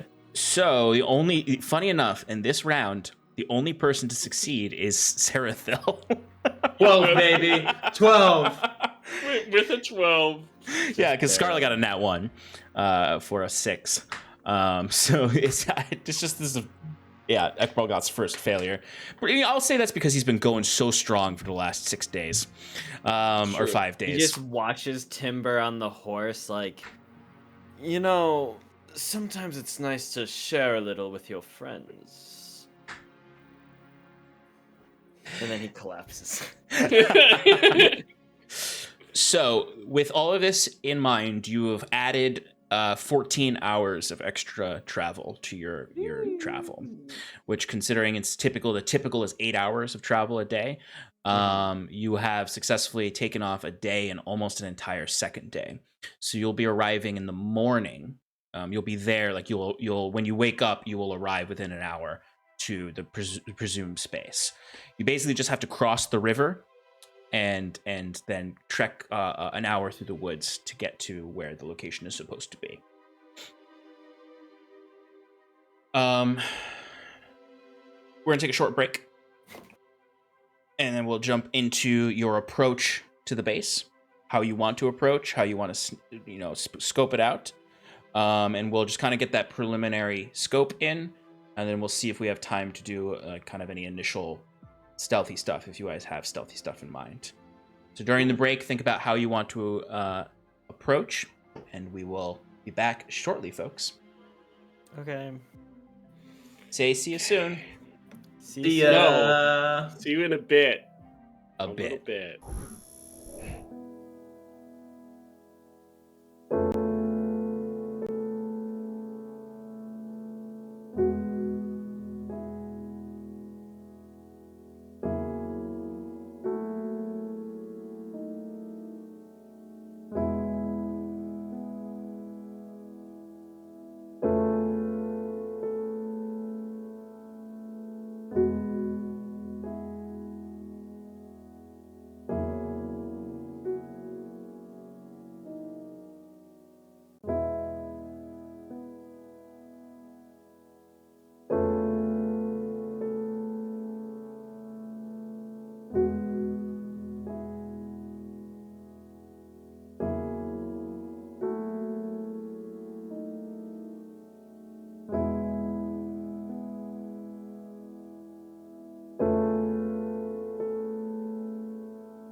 Welcome back, everybody, to Advantage in Paradise. Our heroes have made the long journey through the woods to approach the fort that contains one of the monoliths of Queen Ayla. They are currently about to cross the Adra River to then sneak up on this fort and plan their attack.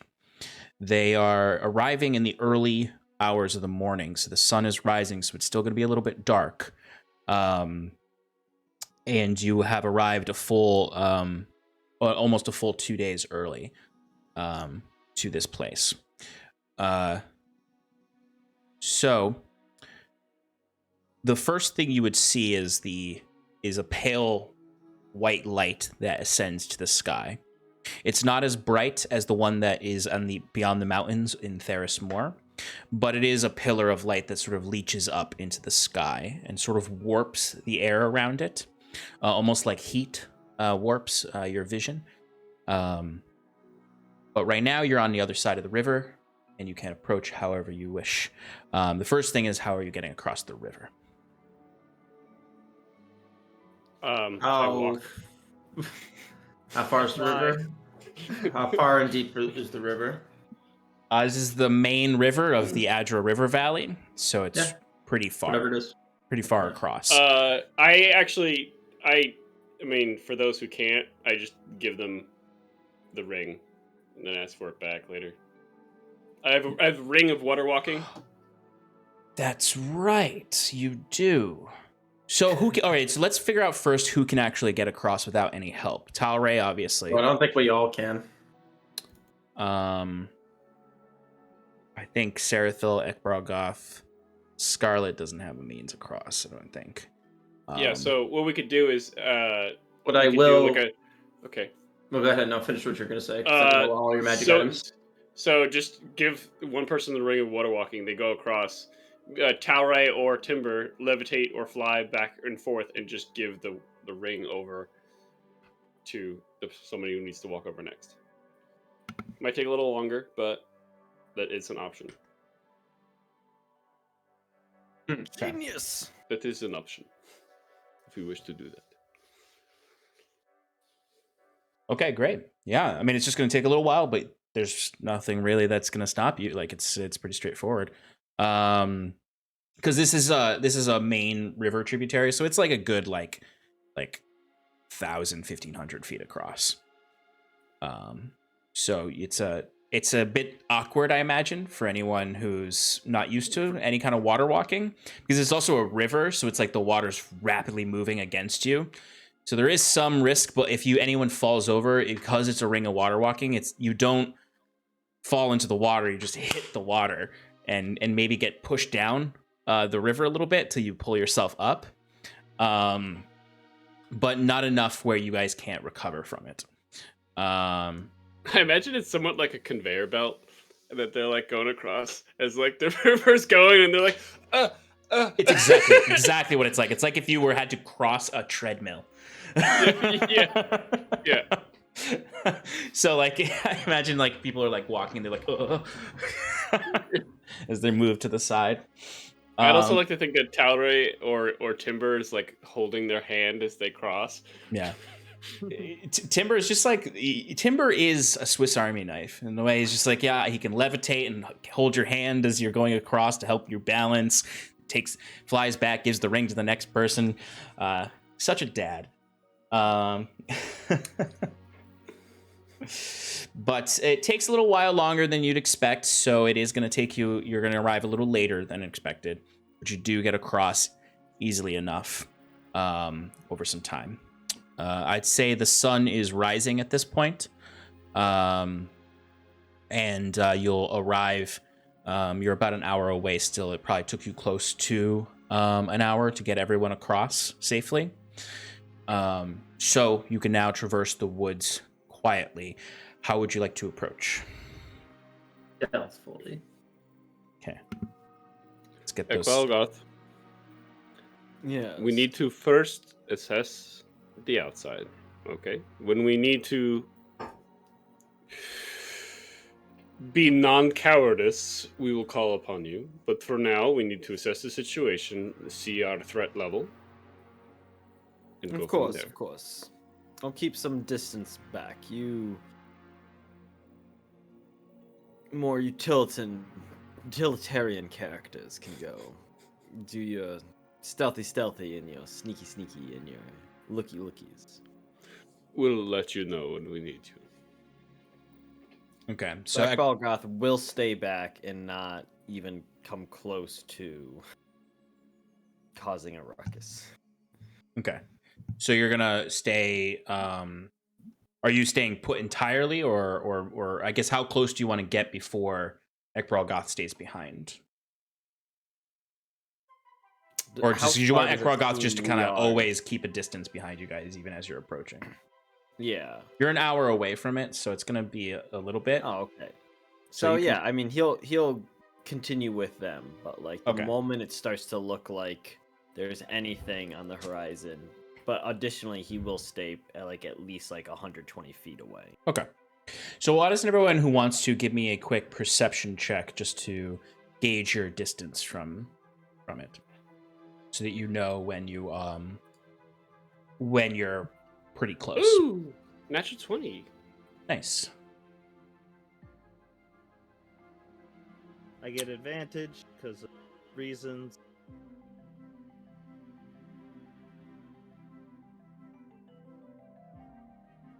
Sorry, I was. Sarathil, did you whoever rolled? What did you get? I did, but it was a 7. Okay.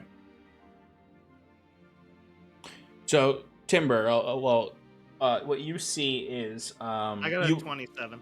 27. Okay, so both of you would notice smokestacks from campsites, and the glowing pillar of white light getting closer and closer. And actually, what you would notice is you would start to hear the patrols in the distance, walking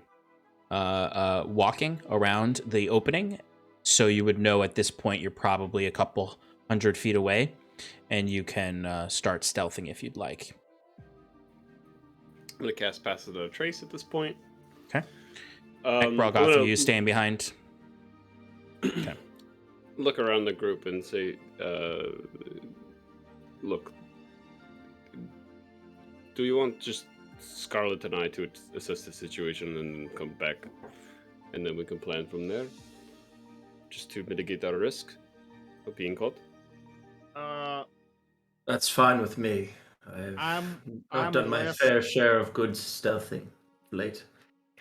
I'm much less stealthy once I leave the forest, so maybe I could find the tallest tree nearby and, look where I'm hiding, because I'm gonna go, I'm basically gonna be invisible up there, and, if something goes wrong, you just, give me a sign in the sky, and I'll swoop in and help you, or let the others know.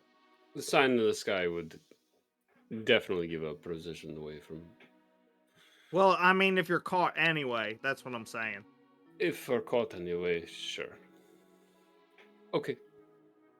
Okay, so Ekbralgoth is going to stay back with Sarathil. Scarlet and Tim are going to go ahead to scout.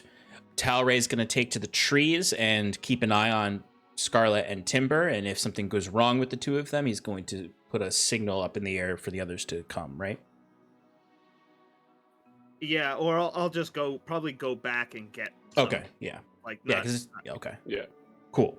All right. Alrighty, so I need Sarathil, or I'm sorry, not Sarathil, Scarlet, Timber, and Talray to give me stealth checks as they approach closer.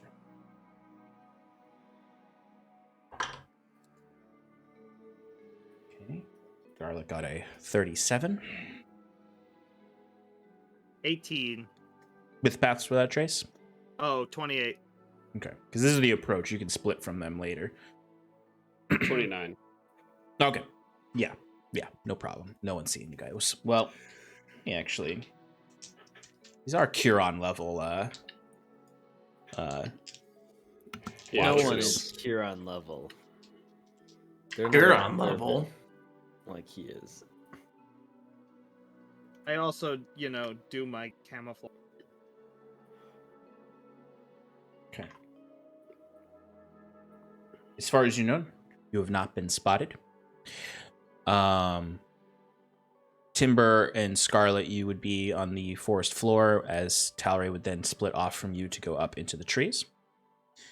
You would see, once you're closer to the edge of the forest, they've cut out a significant portion around the fort, or removed the trees so that they can keep an eye. You see a large fort that has curtain walls with 4 bulwark-shaped towers that are pointing in all directions except for the front, where there is a gatehouse that's rather large. It's the largest part other than the central fort.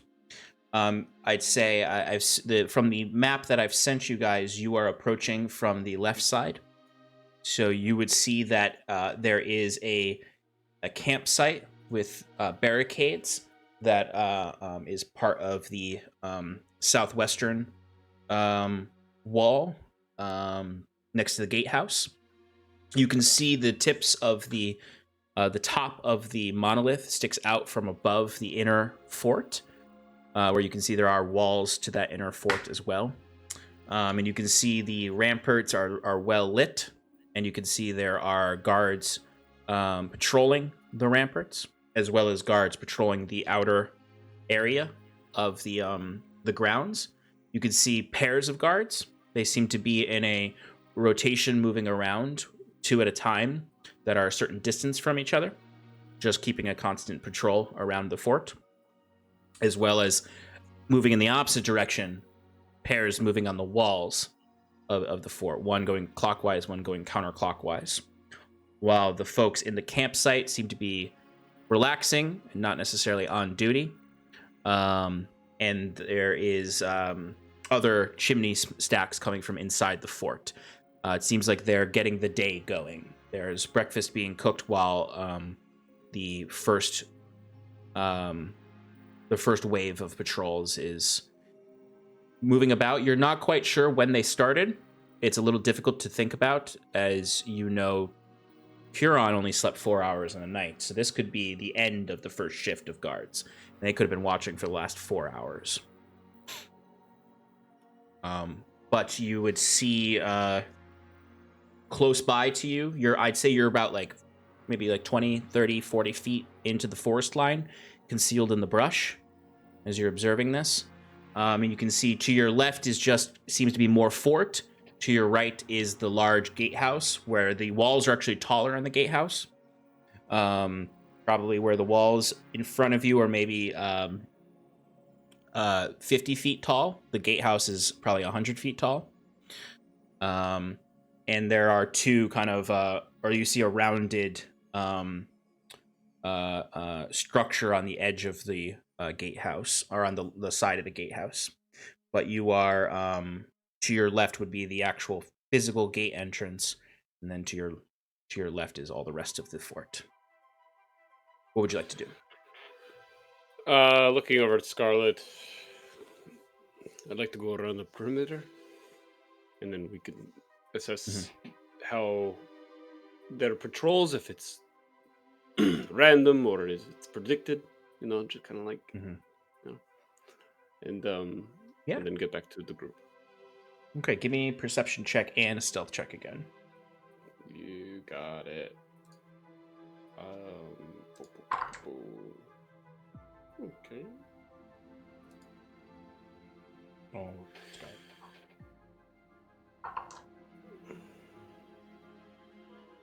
Pass Without a Trace is still up, so. That's right. Scarlet got a 31. What did you get? 29. And Okay. then I got, for perception, I got 23. 23, okay.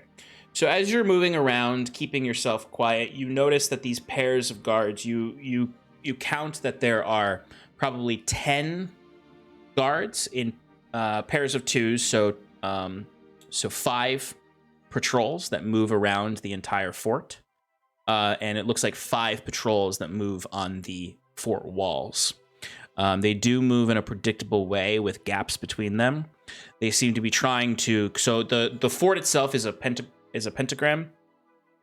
So it seems as though the guards try to stay where they can see the other group. as much as they can, see the other sets of guards. There's a blind spot where the guards are in the middle of the walls, where they can't see each other because they're around the corner of the pentagram. But the 4 rampart towers are still there, and there's likely people watching inside of those. Though you can't see into them, you can only see arrow slits. Okay. Towards And, another thing you notice, sorry, I forgot to mention this, but at the front gatehouse, there are 4 towers to the gatehouse, and inside each of these towers is a rotating ballista. And scorpions, or more like scorpions than ballista. Okay. With this information, I'm going to go back to the group. Okay. So there's at least, you spotted at least, at all times, there's at least 20 patrolling guards. 10 on the ground, 10 on the walls. And then you can presume at least 1 watcher in each of the towers. So 24 watchers at any time. Got it. And then there's whoever's on the ground. Relay all this to the party. So I'm not too sure. No offense to us, but you, Ekbarogoth, I know that you're not the coward, but we have the manpower to face these guys head on. Yes, no, I know when odds are for or against us. You're right. Now,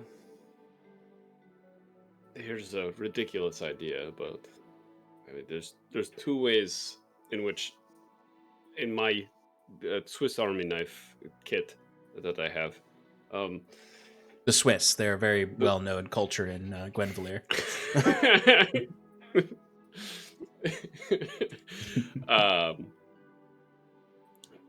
We could do one very cheesy thing. It's been done before. We take out we put some patrolmen into the woods and replace them. Take their clothes, knock them out. I will Pretty remind you, you all infiltration. have a trinket of disguise self. Yes. As a reminder.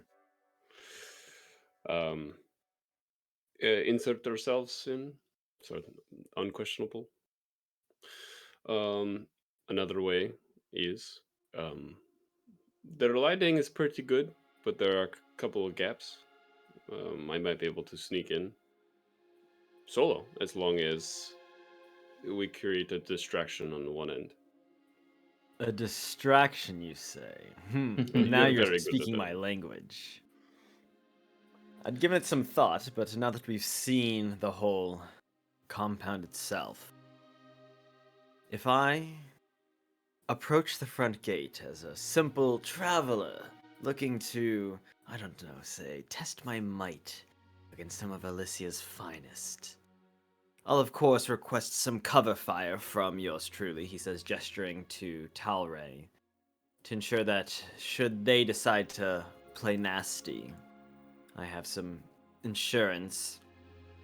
But if you and the rogue, he says, gesturing to Scarlet, can sneak in, all you need to do is plant the, what is it, a seed, whatever, that Gathalion, no, what was his name? Jim, the old one. Jimbo. Yes. Yes, that's it. I imagine Scarlet very irritatedly and sassily says, Gideon. Right, yes, Gideon. You place the seed at the base of the structure and bamf out of there, and once you let me know, I can ease back, make my escape, and they'll be none the wiser. No? I do feel like I mean, Queen Ayla might be on alert. Not the high alert, but she might be on alert. Well, first, Monologues. before we do anything yet, we should probably signal to the other group and see if they're in position.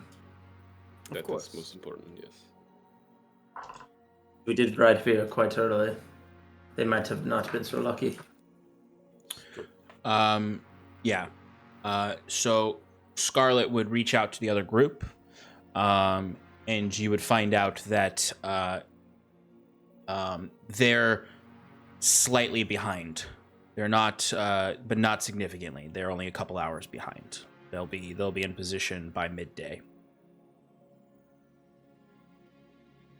I mean, that's fine. Yes. We can start whenever we want. But that's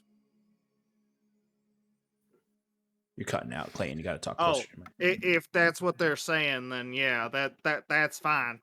I pull out the Feywild, the Fey bomb, or whatever. You Fey Feycidian seed. you have the face seed. Feycidian seed. The Feycidian seed. Yeah, I got it. All right, let me take that. And Could you imagine if Talray just like tried to fly up and fly in and just like arrows shoot into him and scorpion bolts? yeah, Like bomber, like just drops in. yeah. I would have to fly up real high for that. I don't know. It might hurt my ears. Yeah. I'm gonna take the I can't unhear it now. The Feycidian bomb. Yeah, I mean it's a bomb. It's a bomb. It's a bomb. And I'm gonna wrist pocket it. I'm just gonna grab at it. Ah. Didn't even think about that when I gave you that spell. Yep. You see as a little little parasol umbrella comes coming up, and he kind of waves his hands, and it almost like the umbrella closes on it and pulls it in, and then goes back onto your wrist. Yeah, all of you see that. That's a. No matter. It's Felix. I don't know how to do magic. I just kind of do what he tells me, and then. So is now. I mean, this all sounds good and stuff, but is walking up to the front door where they have all of these defenses and asking to pick a fight really the best distraction we could come up with? I mean, I can use thaumaturgy to make sounds in the forest, make it sound like there's a lot of creatures out here that, might be more intimidating to them, or, we can try some other tactics. And if that doesn't work, maybe we run into the place. One last note to you, Timber and Scarlet. I just forgot to mention it. Just like I forgot to mention like the quality of guards. These are soldiers. These are not conscripted, citizens. These are the Luna Protectorate, the army of Elysia, that garrison here. Okay. These people are no pushovers. They're not idiots. I don't know if we really need to draw their attention. I don't know if I can get in with Scarlet.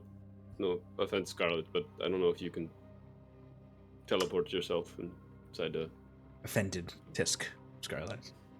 Hey, Eckert. Do you have? I mean, I don't mean to sound rude or insensitive here, but like, are you any good at like lying to people? Like, Me lie. No, my friend. I'm more of a deceiver, persuader, intimidator. okay, I have So- proficiency in deception, yes. okay. So I mean, don't just I'm just spitballing here. If you've got any issues with this, what if we disguise you as some sort of envoy from from Queen Ayla, like some maybe that haughty-taughty dude that we saw before, the spooky ghost one, and you can, pretend to be in charge, at least just to get everybody's attention at the front gate for a little while, instead of just coming out there with your sword, because if pretend, I feel like you'd be really good at faking being a figure of authority, and I don't know if these folk will know any better if you're someone that, is close by Queen Ayla's side, but where they'd know the face, but maybe they never met you. Could we message Delio and have him give us some information on who might The be only here and problem how we could... is I don't know what one of these individual looks like. I myself have not encountered any of Ayla's champions.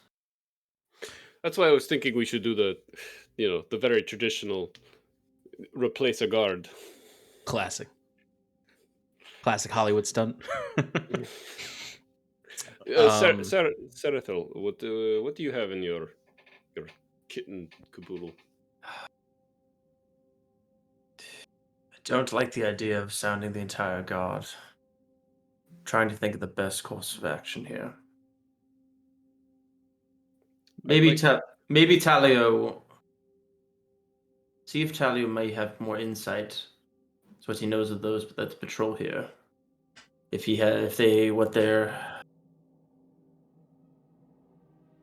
don't know how they. Any more information that he can give. Looking at Scarlet to message him. Yeah. Okay. Well, I guess first what I would convey is I would tell Scarlet to let him know the amount that you guys have seen that they had perceived. Do you want to? This is a question I'm just proposing. Do you want to wait to reach out to Talio and because oh shoot, how many? Shannon, I know you're in the chat. Can you tell me how many charges you have of sending? She said 4. Four? Okay, cool. So okay, then in that case you can use it. You have some. She said she only has 3 charges. Okay. So what I was going to propose is, do you want to wait until? Do you want to do this right now, or do you want to wait until Talio and them are in position so they can give you an update as well? I would vote to wait till when they said they would be there. Because then you'll use the last one as the go kind of thing. Right. Or do you want to try to attack earlier than them, which, I don't know if that's what you want to do. No, we want to try to sync up as much as possible. So Okay. We'll wait a little bit for them to arrive and then send a message to see what they're dealing with. Okay. All right, so you're going to wait till midday to do so. Can I get do you want to stay far back, or do Timber and Scarlet want to go and keep watching for the next few hours? Yeah, we'd probably keep watch and then relay every so often. We would take turns going back and relaying information. Okay. Timber, give me a perception check with advantage. I'll say that Scarlet's helping you. Okay.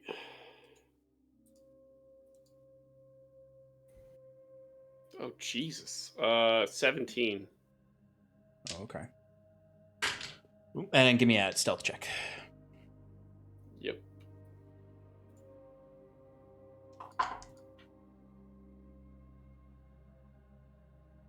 $23.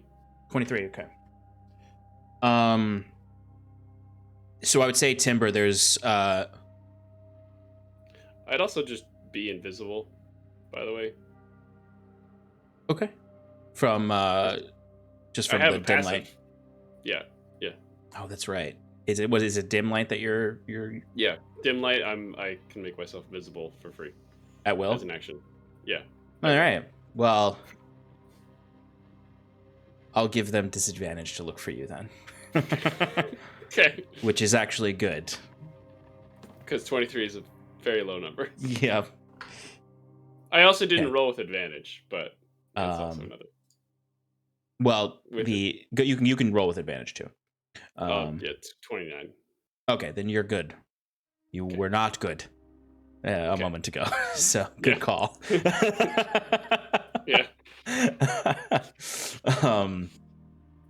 I would say like you notice that like there's a moment where you think a guard on the wall is looking towards where you are, but you go invisible at the right time, and they continue as they're going. You can actually kind of see like when he stopped moving, it almost looked like not all of the patrols, but the closest patrols all stopped as well, as if there's some unity to their patrols somewhat. There's reactions when one looks. Sean, is there like... But not all of them. It's kind of like one on the wall and then two patrol groups on the ground. Sort of a triangle. Stop at once if any of them look. Okay. Except when they're in those blind spots where they can't see each other. Okay. And like this is noticeable to me, or yes. as Timber. Okay. Yeah, I would say it's noticeable to you. Because it's a guy on the wall who sees you, and you notice the patrol to his left and right both stop. They don't necessarily look directly at you, but they become on alert, essentially. If this was a video game, they switch animations to the on alert. Yes. And your eye symbol is like this. Yeah. I'm gonna relay this to Talray, but it's really a question for Sean. Sorry, Timber, but it's really a question for Sean. Like, do the guards live in the compound, or like, do they have like a barracks? So you do notice that there are the outer there are tents outside that seem to potentially maybe hold there's not enough tents though to hold the amount of guards that are here. This might be the kind of thing where these tents are meant for overflow of the fort when there's rotations of garrisons. When more guards are here than can be held within the fort on rotations, they live in the camps outside, those who are extra. But there's enough smokestacks coming from the fort that you presume there's probably barracks inside the walls. I'm just trying to think of, sabotage techniques. If we could somehow, if they make patrols outside of the area, maybe we could pick off a few. Or if you happen, while you're sneaking around in there, find like a big, lunch pot full of stew, you could maybe put some of your alchemy sleepy juices in there or something. That's actually not a bad idea. But to get in there, undetected and is a separate issue. I have a potion to do that already if we want to. Timber. Seems like a good play to me. Yeah. There are a few other things you notice in your excursions. One, there's other business that happens in the fort. Not like people coming and going. Like, this fort is meant to be self-sustaining for the most part, other than supplies that come in with garrison rotations. So at a certain point in the day, you do see a small group of hunters go out. Okay. Presumably to go and hunt for food to keep in the fort. So sorry, continue that, ahead. and then I was gonna say at that point, Timber would be like, okay, we got to take advantage of this. Go back to the group and relay this. Like, let's go. There's hunters out. There's one last thing you do notice, Timber, is that there is it looks as though roughly on the hour, every hour, there is a change that happens to the fort. Not in the patrols or anything, but there's like, maybe it's like, like 9 a.m. and you notice on the change of the hour, you would see kind of the lights undulating from the pillar. And you would see a bursting flock of spectral owls shoot out from the pillar and just sort of swoop around the entire fort, going around and around and around for the next 10 minutes before vanishing back into the pillar. at that indication. I mean, I would, if anybody was around, Timber, if nobody's around, Timber by himself would, and if Scarlet is there too, just stay still for. Yeah, I mean, it's Timber's visible, but, exactly like that scene in Lord of the Rings. Yes. Grabine from Dunland. Ryan!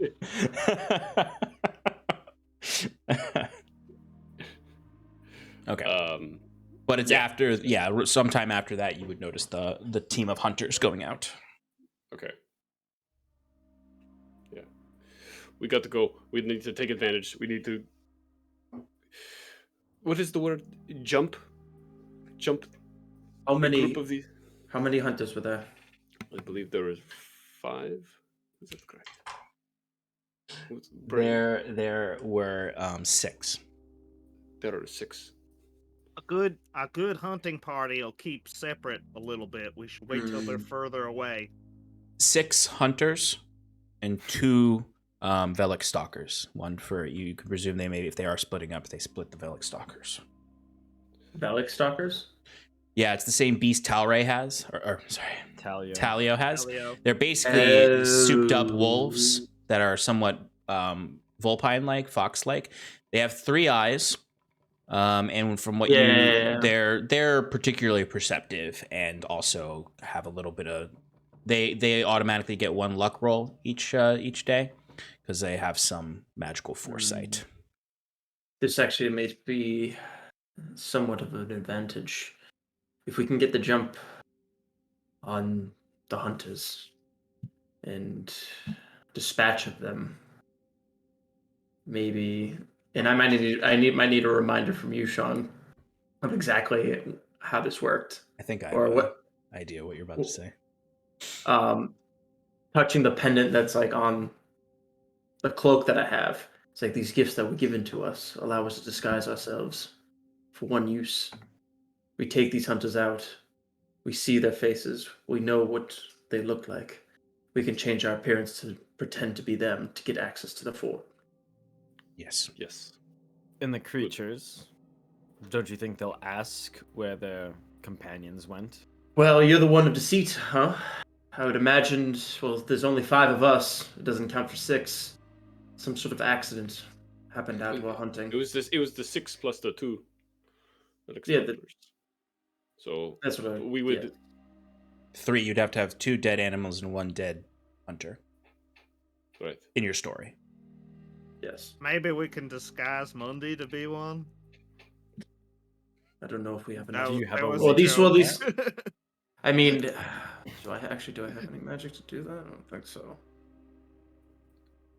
If we seem like it, then. I suppose, Sarathil, they might look gross, but you might be able to reanimate them. Ooh. That's actually true. It would complete the numbers, but like it's the kind of thing like upon close inspection. Yeah. You need to be able to get by without close inspection, basically. Yeah. Thanks. That's right. I'm a necromancer.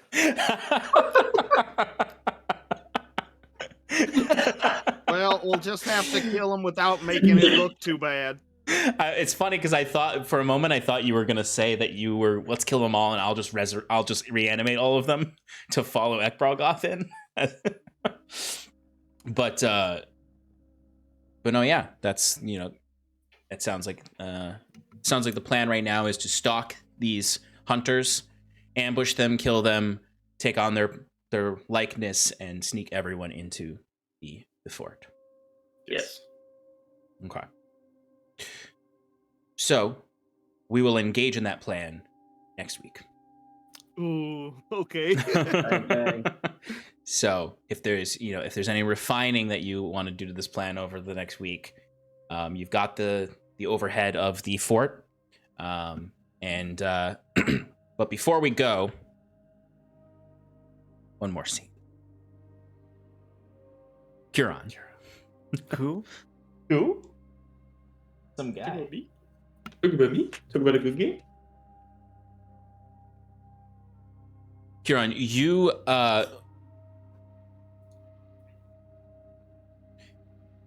basically, you awake again in the chamber. In your dormitory. You blacked out the day before, after the ritual with Ayla, where you felt yourself being bewitched by her. You feel exhausted. You have 2 levels of exhaustion. You feel your will has weakened, but not in the sense that like your mind is cloudy, but more in the sense of it's just hard to think and it's hard to see what's straight, but your mind is your own right now.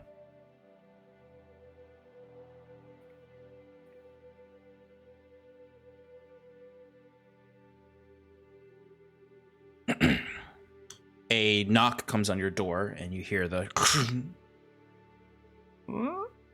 open. It's the same figure, Ulamo. She steps in and just says,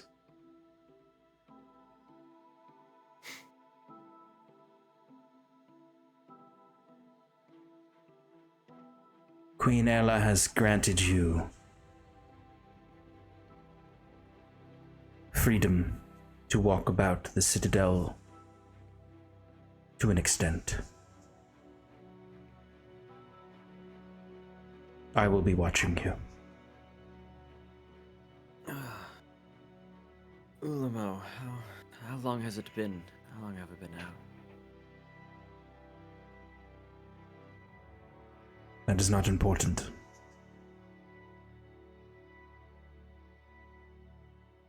Well, that's fair, I guess. Karen gets to his feet and kind of shuffles out past Ulamo, and looks up and down the hall. Anyone there? So the right outside your dormitory is kind of that mezzanine over Queen Ella's throne room. You would notice just sort of walking up and down this hall on his own sort of patrol is Varys, Moonbound, in that same kind of stoic, menacing, masked way. He's just a brute, in this way. You go to the edge of the mezzanine and you can see Queen Ayla is just seated in the waters right now. She seems to be doing her own prayer or meditation. You can see down there that Rodrin is watching over her. No sign of Sprig from what you can see right now.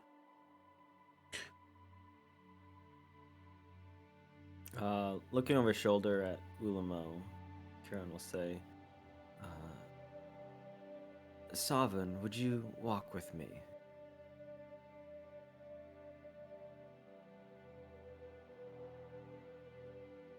I am bound to watch over you in this citadel. Yes, but I mean, walk with me, abreast, side by side.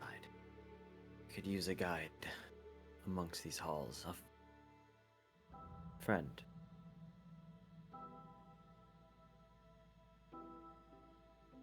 We are champions in service of Queen Ayla. Comrades. Fair. Fine. And she gestures for you to step back, to proceed. So Kieran will just start walking, kind of, randomly throughout, kind of just exploring a little bit with no clear direction. And as he does, he'll just strike up conversation, start with, so you'll forgive me, Ulamo. I'm not as familiar with your deeds. I was always a scholar of more ancient histories instead of the more recent. How would you describe your reign in Sarathil? Sarathil.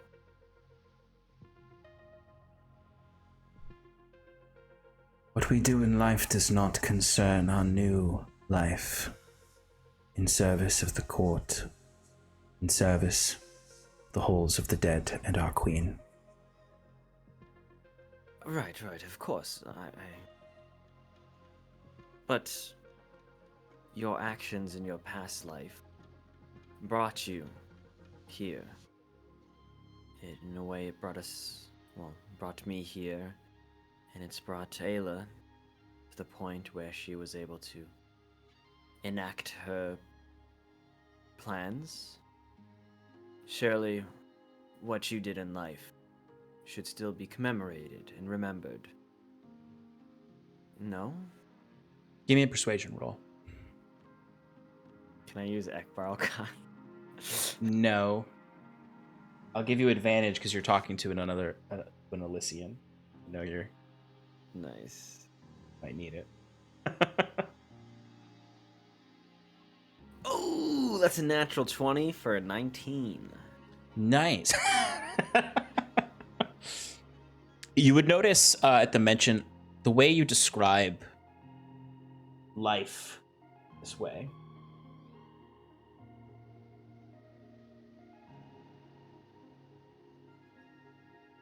It does raise her eyebrows, and she does kind of look almost tersely towards you, confused at first, as if she has given no thought whatsoever to her previous life since her transition into the champion's court.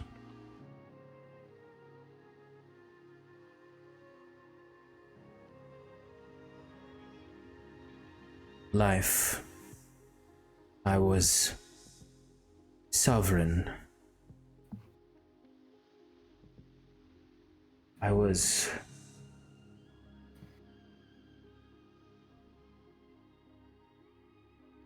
ruling.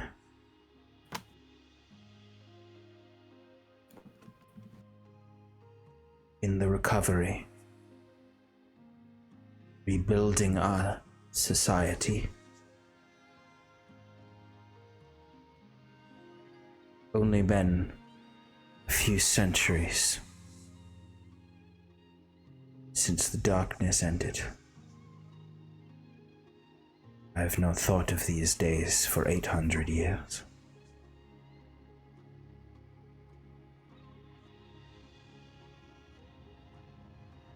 But it does not matter anymore. Only the journey at hand matters. Of course, but as I said, our journey now is only because of our journeys before. It's all one road, is it not?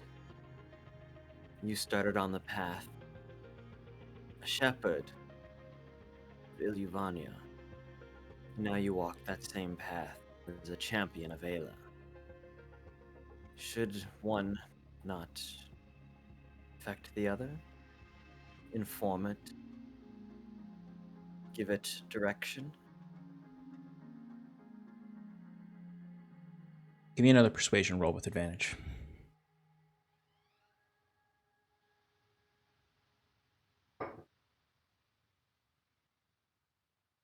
$17. Okay. You see, she stops walking alongside you for a moment. You turn back and look, and it does seem like there's a lot processing, where when you first saw her, she was blank. She didn't seem to be thinking anything, pure stoicism. You can see her eyebrows curling in discomfort, and her eyes darting, as if floods of memories are peeking in.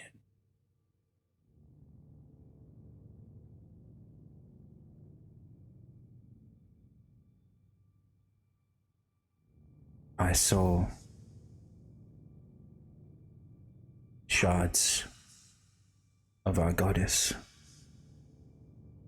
burning, which led me to lead our people, which led me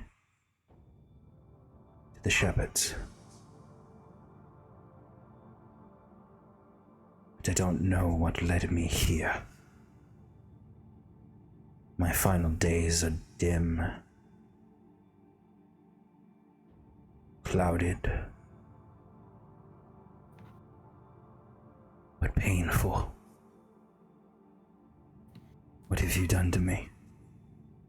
Ulamo, I apologize. I meant not to bring discomfort to you. I simply was curious, as I've learned myself how to become a champion of Ayla.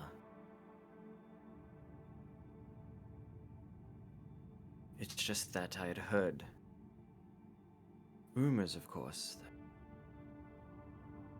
well, while you tried to heal Alistia after the conflict,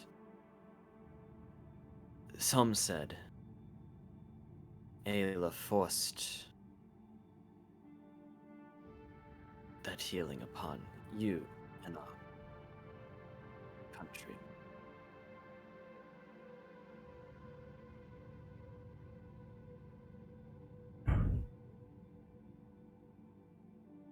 What are you saying? I'm saying nothing.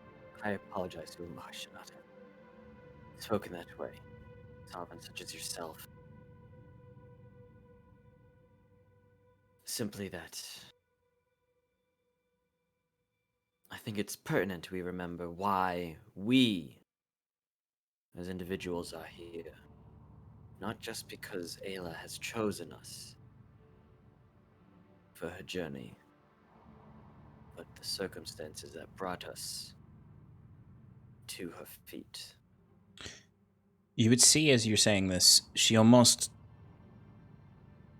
on the brink of a slight panic, but it all melts away a little bit.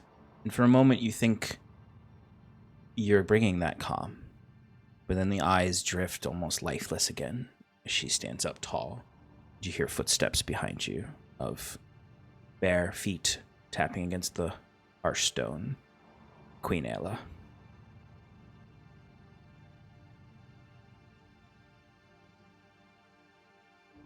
I believe that is enough for today. Ulamo, go to the pools. Pray. Meditate. Huron, the heretic, walk with me. He bows deep. My queen, as you wish, falls in line. You see she starts to walk in the same circle of the mezzanine, and you pass Varys, and he immediately shifts on heel and is walking behind you now. Ah, the first Sovereign will join us for a walk.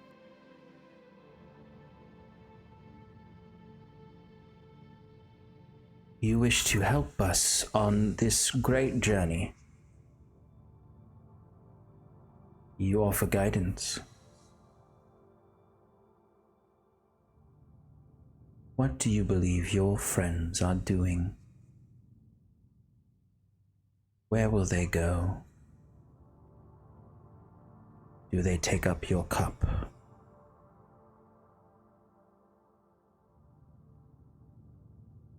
Kieran will pause as he looks over Ayla's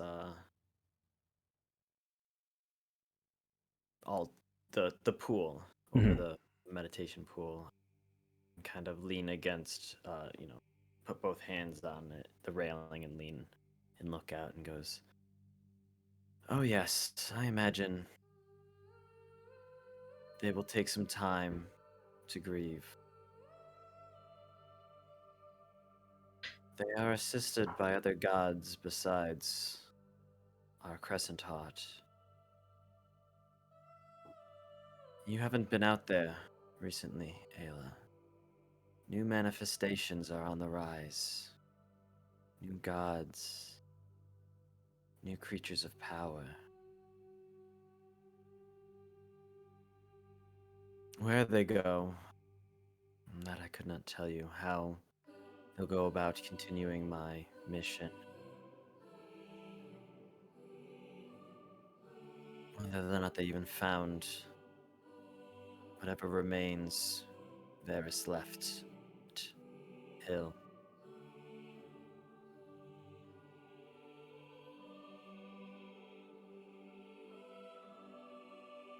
I'm sorry, my queen.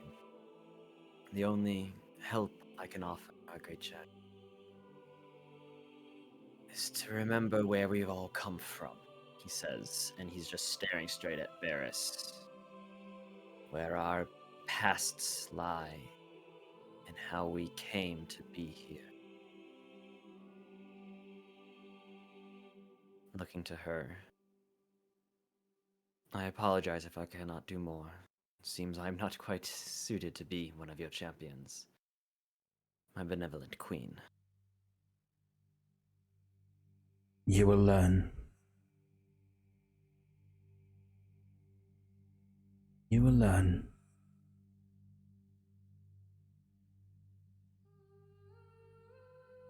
Come.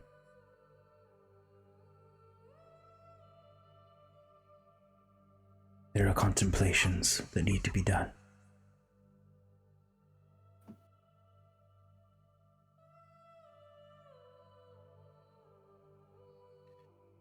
And she'll continue walking, expecting you to follow. Kieran will fall in line.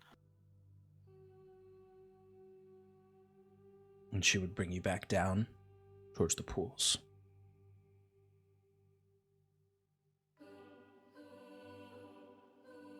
Give me a wisdom saving throw.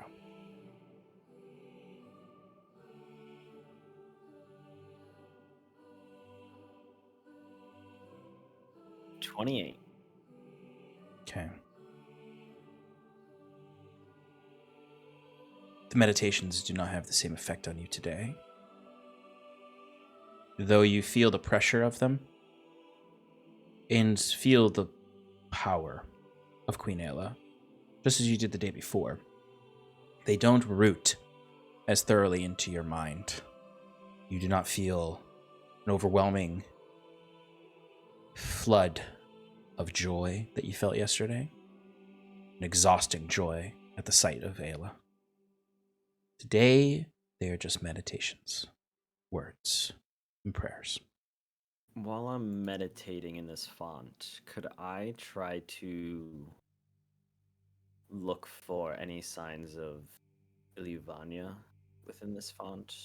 Whether her power, if I could, not necessarily to like grab it, but like similar where I put, my hand in the pool looking for the shards.